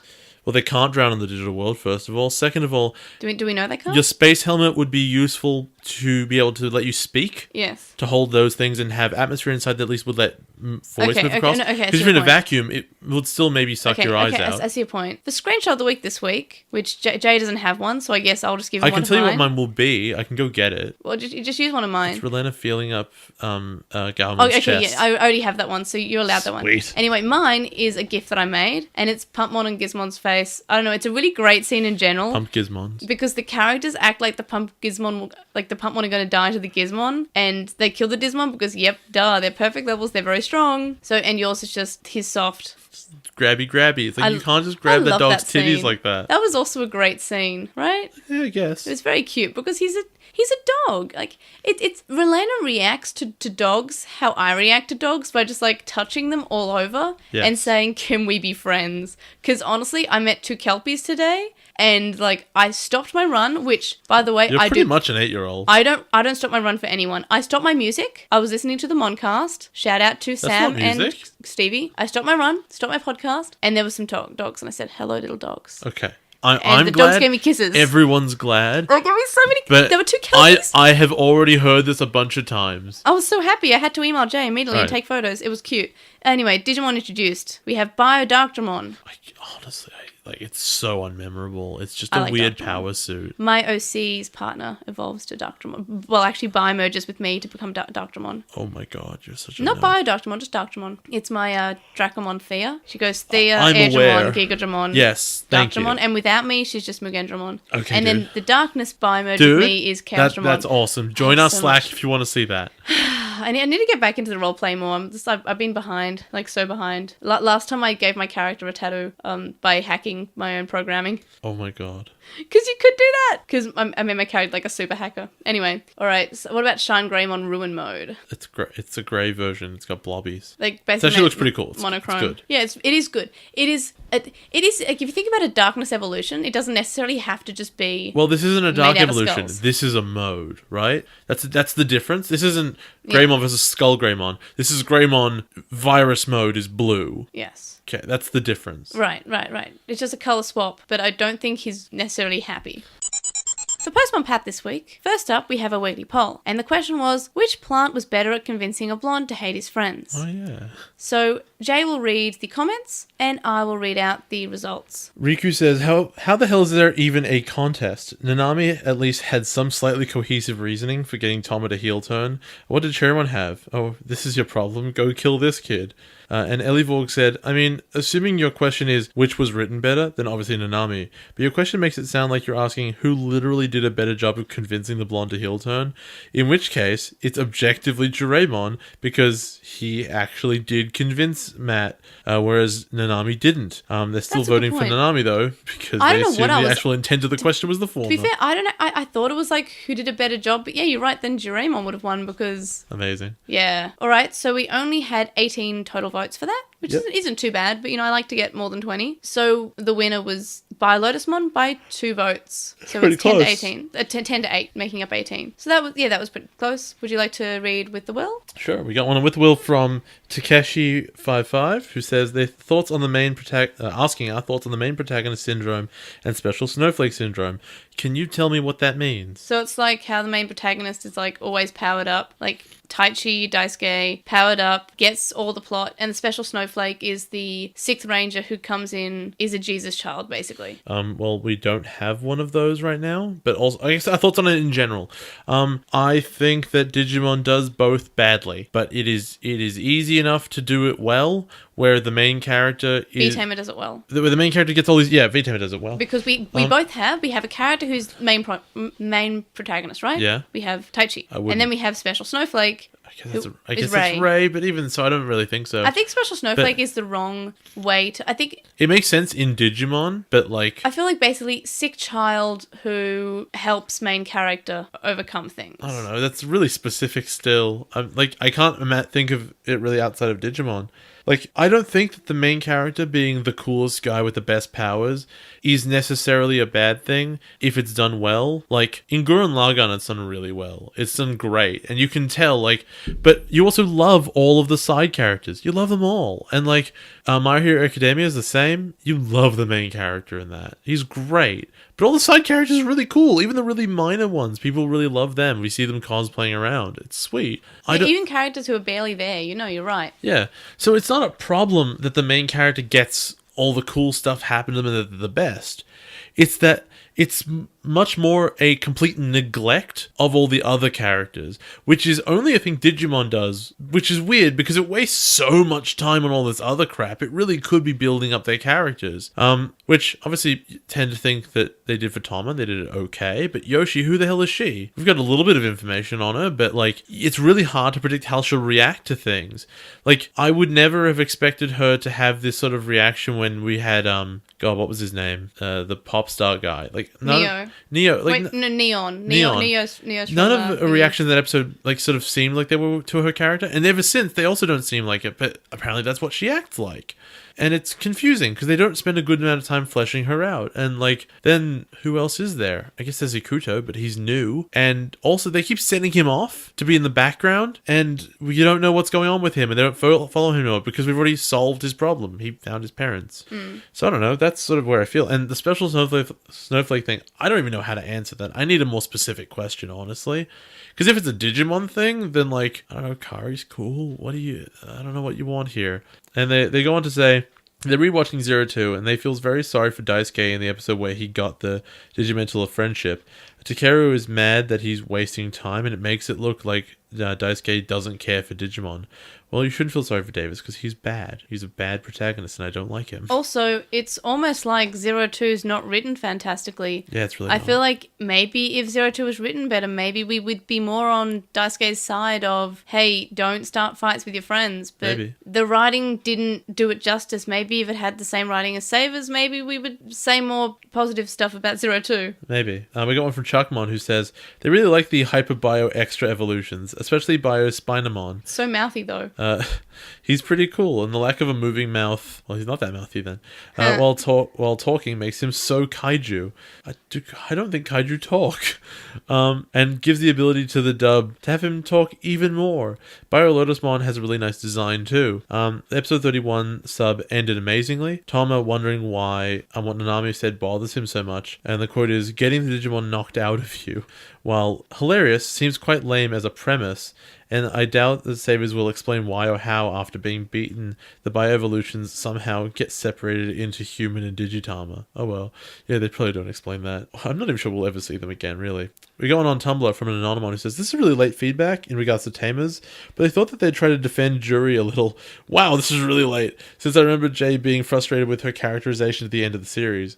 One of the problems I remember Jay having with her character was feeling that her bitterness towards her dad was unjustified, and that her dad was actually a pretty decent parent who was just a little clumsy at times. Well, that was sort of what they showed. Like, they really gave you two opposite impressions. They say this doesn't justify Juri at all, but I think it's worth mentioning that in Konaka's notes, he said that that Juri's dad was originally been planned to be a cold and unfeeling father figure and was intended to be abusive and neglectful, which we get strong hints of throughout the series, at the beginning anyway. But for episode 47, one of the writers proposed a script to make Juri's dad come across as a sympathetic father who was just struggling with being a single parent. Konaka was moved by the idea, and they rolled with the script and changed their original plans for Juri's dad. As such, for the first 46 episodes of the series, Juri had been written as an abuse victim with very negative feelings towards her father. Because of this change being made last minute, it threw Juri's character under the bus and made her feelings toward him seem unreasonable. That being said, I don't think that the original plan to make him abusive justifies Juri's feelings, since those ultimately didn't make it into the series, but I thought it would be worth trying to explain why Juri comes across as so harsh and angry towards her dad. Look, I get it, but I mean, I can only work with what I see, so the backstage stories are very interesting, but when I'm watching the show and I'm being asked on the show, what are my impressions of it? Because I'm not allowed to do research. The whole point of the show is that as if I'm seeing it for the first time, and I am. I can't make judgments on that. Sure, I think it's interesting that there's this backstage thing, and I think it was very interesting to make this father sympathetic, but I don't think it just made her seem like it made her seem really weird, and it made all her actions beforehand. If she was like an abuse victim, like the whole puppet thing made sense, and a whole like the way that she breaks down. But once she's no longer an abuse victim and her dad was actually really nice and she just didn't appreciate it, that makes her a bad person. I don't know. It's been a really long time since I've seen Tamers now. We got it from Ellie Vorg, who says, Jay, once May told you that the dog tag the opening is Masaru's memento from his dad, there shouldn't have been any question as to why it's included in there. It's almost like Masaru's relationship with his dad is important, which it already has been, and maybe this is hinting that it's going to be even more important in future episodes. I've taken a bit of flack on this, and I want to make myself very clear. The reason I thought it... Okay, first of all, I just didn't recognize it because it's massive and detailed in the opening. It is very big, yeah. And it's a small necklace that he wears, which, A, doesn't look like a dog tag, which it might be a Japanese dog tag, presumably. It's just not what dog tags look like from my understanding, because I understand what the American ones look like. For example, they're not rectangles, they're more like ovals, just sort of rounded. Second, it was very detailed, so it looked like it'll be up like a plot object that they will find. And that's sort of the other thing is, I don't expect imagery they use in the opening to have metaphorical significance. Like, this symbolizes his dad. That's not what Digimon has done in the past. They show you Digimon, they show you fighting, they show you a silhouette of eyes going to the background, they show you the digital world. They will show you very literal things. That's what I've come to expect from Digimon. So when I see a big, detailed object, a card-looking thing, honestly, that's what it still looks like to me. Also, having watched Tamers, in which cards were a big deal, I think to myself, well, what is that thing? That seems like an object they will find later, and it will somehow have an interaction with their Digivices. That is the impression I get from seeing it. I don't immediately pick up that it's a dog tag, because it still doesn't look like one, even knowing what it is. I do see your point. Like, it looks like it's meant to be like a chip. To be fair, in the toys, it was made as a chip where you would scan with the IC and you would get stuff. So here's a question, because I can't imagine it very well right now. As it turns, does it have someone's name written on it in giant letters? Because this is the giant version. I think it belongs to... I'm not asking who it belongs to. I'm saying in the big opening with all the detail. No. It's just a dog tag. But dog tags have people's names on them. That's why they're dog tags. I don't think it says anything in the opening, but I do know it has significance. Okay, but I'm not sure what it says. Just saying, a dog tag is there to identify dead soldiers. That's what they're there for. They have names on them. So if it doesn't have it, how am I meant to know what it is? They go on to say that Toma protecting the waterfall alone is a foolish move, but it is in character for Toma to make this mistake. He's trying to prove that he's the best and doesn't need anyone's help, because those idiots will just mess up his plans anyway. The one thing Nanami said that really got to him was that he relies on Masaru too much, indicating that he has a fixation on doing things all by himself and sees relying on others as a sign of inadequacy, which would be really interesting if he didn't apparently suddenly all just rely on Kurata to solve his problems. You know, that thing. At least that's the person he was at the beginning of the series, and that side of him has resurfaced slightly thanks to his frustration at the citizens ignoring his strategies or giving Masaru the credit for them. This is all on the subconscious level though, because if he was aware that he was thinking this way, he'd realize that he's being kind of an idiot and stop. I question why Kurata wants to play with his enemies, but also during the same discussion, I said that Kurata is doing this because his ego was damaged by Digimon in the past. That answers your question. I would suggest that it doesn't necessarily, because he might be talking about these kids. I don't know. No, they damaged his ego in the past, but that's his whole reason for wanting to commit genocide. That's his revenge. That was always the plan. And he's never been toying with all these other Digimon. He's gone through the digital world tons of time, well, a couple times, and he's just been shooting them straight through the face. So the fact that he's changed now, like on his third attack on the digital world, and only a bit later into it, still doesn't really make sense to me. I don't think those are mutually exclusive positions. I don't think they're contradictory. I could be wrong, but I don't think they are. It says he's doing it to boost his ego, to be able to tell himself, how dare those Digimon ever make me feel weak and scared, because now he's so much stronger than them, that he doesn't even need to straight out defeat them and can afford to take his time and toy with them in the process. Straight out defeating them is the action of someone who is scared and desperate and just wants to get rid of them. Kurata wants to act like he's risen above that until he isn't scared anymore, even though he very much still is, which is why he hasn't actually matured past attempting genocide. They say they actually really don't like Ivan as a character. The thinking out loud thing makes him very difficult to see as a person and not just as an object of comedy, because no actual human would ever do that. Then his hitting on Yoshi is, as we said, creepy and awful, which could be fine if the narrative actually treated it that way, but it's just presented as something comedic and annoying.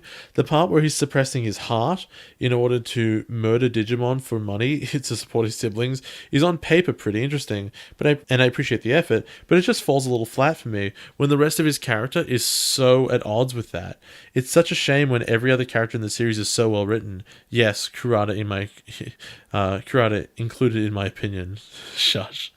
You know what? I agree. Someone deciding, I'm just going to kill Digimon just to support their siblings. Yeah, you know what? Maybe that makes them a bit of a thin character. Whatever. You're not allowed to agree with that. We got on YouTube finally from Salty, who says that May was right. They feel like Kurata is a kind of guy to not care about the people around him, but he seems like stuff happening is all according to his plan anyway. Maybe. It's absolutely possible. I just like that they said I was right. You're the one who chooses the letters. You get to highlight what you want. Well, actually, that was all that they said. So I didn't highlight it. I just grabbed it as is, copied, pasted straight into the document. I was right. Alright, everybody, just for the next episode of Girls' Last Tour, Kurata's Real Plan. Or The Power of Destruction. Shine Greymon runs wild on you, brother. And A Whackin' Belpahaman. A Whackin'? Or Demon Lord Belfmon revives. I really hope that was going to say Venom Vandemon. Yeah, would you pop? Like, I can't tell at this point. Every time. It would be really bad, right? The episode would be suck, but I would laugh. Like, I feel like at one point you're like, oh, I hate Vandemon. I do. I really do. But He's crap. You want him to be in Try. You shut up. I want Tommy Wiseau to be in, like, every 10th movie I see. Look, honestly, I feel, he's dead. He's a new Deadpool in Deadpool 2. No, but real talk. God. I feel like you actually want Vandemon to show up in Try. No, I want it for the meme. I don't even think it'll be good. No, I just think you like. I think you. Look, you have evolved in the same way as an actual Digimon fan has evolved. Where we all had. There was a period where all Digimon fans didn't want Vandemon to be in anything because we thought it was boring, and then we're kind of like, yeah, just bring Vandemon back. I don't care. Just like I'm trash. No, but I know it's Congratulations, funny. You're a Digimon fan. I don't think that Vandemon's any good. Jay, you're a fan of Digimon now. I'm not. I'm really not. No, you want you. If I could stop watching this show right now and never watch Digimon again, I'd be happy. Okay, you want Vandemon. In fact, that's the only way I'll ever be happy again. You find it funny when Leomon dies. You make jokes about Leomon death. I'm a Digimon fan. Are you telling me that I really like when Digimon die? Yeah, you know what? No, you like when Leomon dies. Come on, you do it for the meme. You are now a Digimon fan. Congratulations. Here is your diploma of Digitude. Just because I found something to enjoy in this mire of terribleness you forced me to watch for 3 years doesn't make me a fan of it. Anyway, speaking of fans, which Jay is a fan. Jay is a huge fan. I'm going to leave. I'm going to walk out of this room right now and you can finish the show by yourself. This week, for the 21st, is Lismet's birthday. So happy birthday, Lismet. You're great. Happy birth. Happy bird bath. Happy bird bath. Happy bird bath. Weekly one is this week. Mine's not any specific thing in particular. It's just speed skating because speed skating is really fun. I decided I want to be a speed skater now because of how much I enjoy going really, really, really, really, really, really fast and not falling over. And I know how to do crossovers now. I took the brakes off my rollerblades. I am going very fast and I want to be a speed skater now because I know how to bend my ankles now.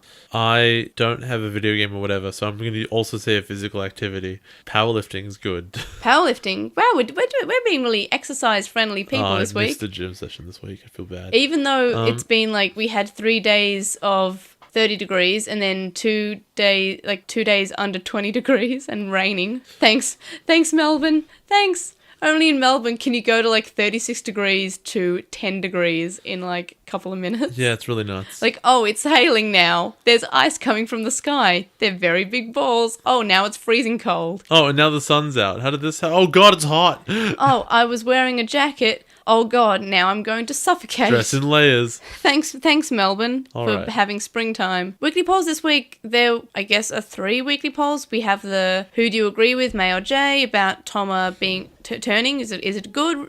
Is it bad? Is it well written? I guess I'll have to put up a poll. You decide. So our weekly polls are, the actual weekly polls are, which ultimate biohybrid is the best? BioLotusmon, BioSpinomon, or BioDarkdramon? And this was my original one until I came up with the second one. And the second one is, which dark evolution is best? Skullgreymon, Megodramon, which I still can't pronounce properly apparently, and Dark Shinegraymon. Not to throw you under the bus, but these are both lame. Just stick with ours. No, no, because I'll win, so you'll be Fine, annoyed. wouldn't you be happy? I thought you liked winning. I know, but I also think these are actually interesting topics about the dark evolution. So Shinegraymon, Ruin Mode, which one? And also this is in general. This isn't just which is like the best designed, it's the best episode, the best motivation, just overall the best. Just to explain it a bit, the link dump's linked in the description, and you can find our screenshots of the week and our weekly wonders and weekly poll linked in the description and in our link dump. Our Redbubble is also linked in the description, and you can get more than just shirts there too, so please check it out. It also helps support the show. You can contact us and stay updated. You can email us at LostinTranslationmon@gmail.com, or you can comment on this episode or message us on SoundCloud. You can follow us on @TranslationMon on Twitter, and you can find us on LostinTranslationmon on Tumblr, Facebook, Instagram, and YouTube. We have a discussion thread on With the Will and a Reddit thread in the Digimon subreddit, and we would appreciate if you would review us on iTunes, Apple Podcasts, I guess, Stitcher, and any other podcast listening app that you use. Ratings really do assist people finding the podcast, so we really would appreciate any new reviews, and we'll read them on the show in Postmon Pat. We also have a website, as I mentioned, where you can vote in our weekly poll, check out our release schedule, and our blog posts. You can also donate to our Patreon, which is in the description, and on our website from as little as $1 a month. And that gets you access to a list of Slack chat group. But there are high levels with more rewards,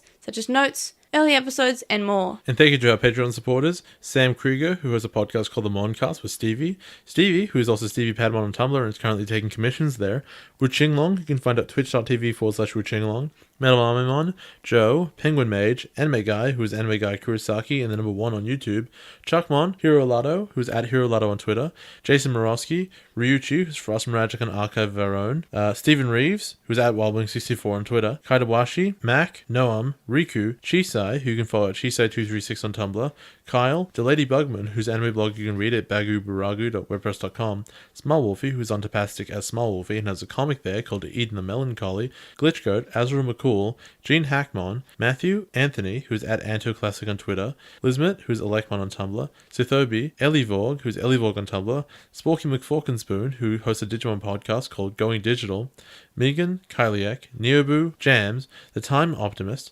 Silverhead Freak 25, Harvey, and Alex. You can also donate to our PayPal, which can be found alongside of our Patreon in the description. It's paypal.me/edgemon. Make sure to listen to the podcast. See you guys next time. Bye!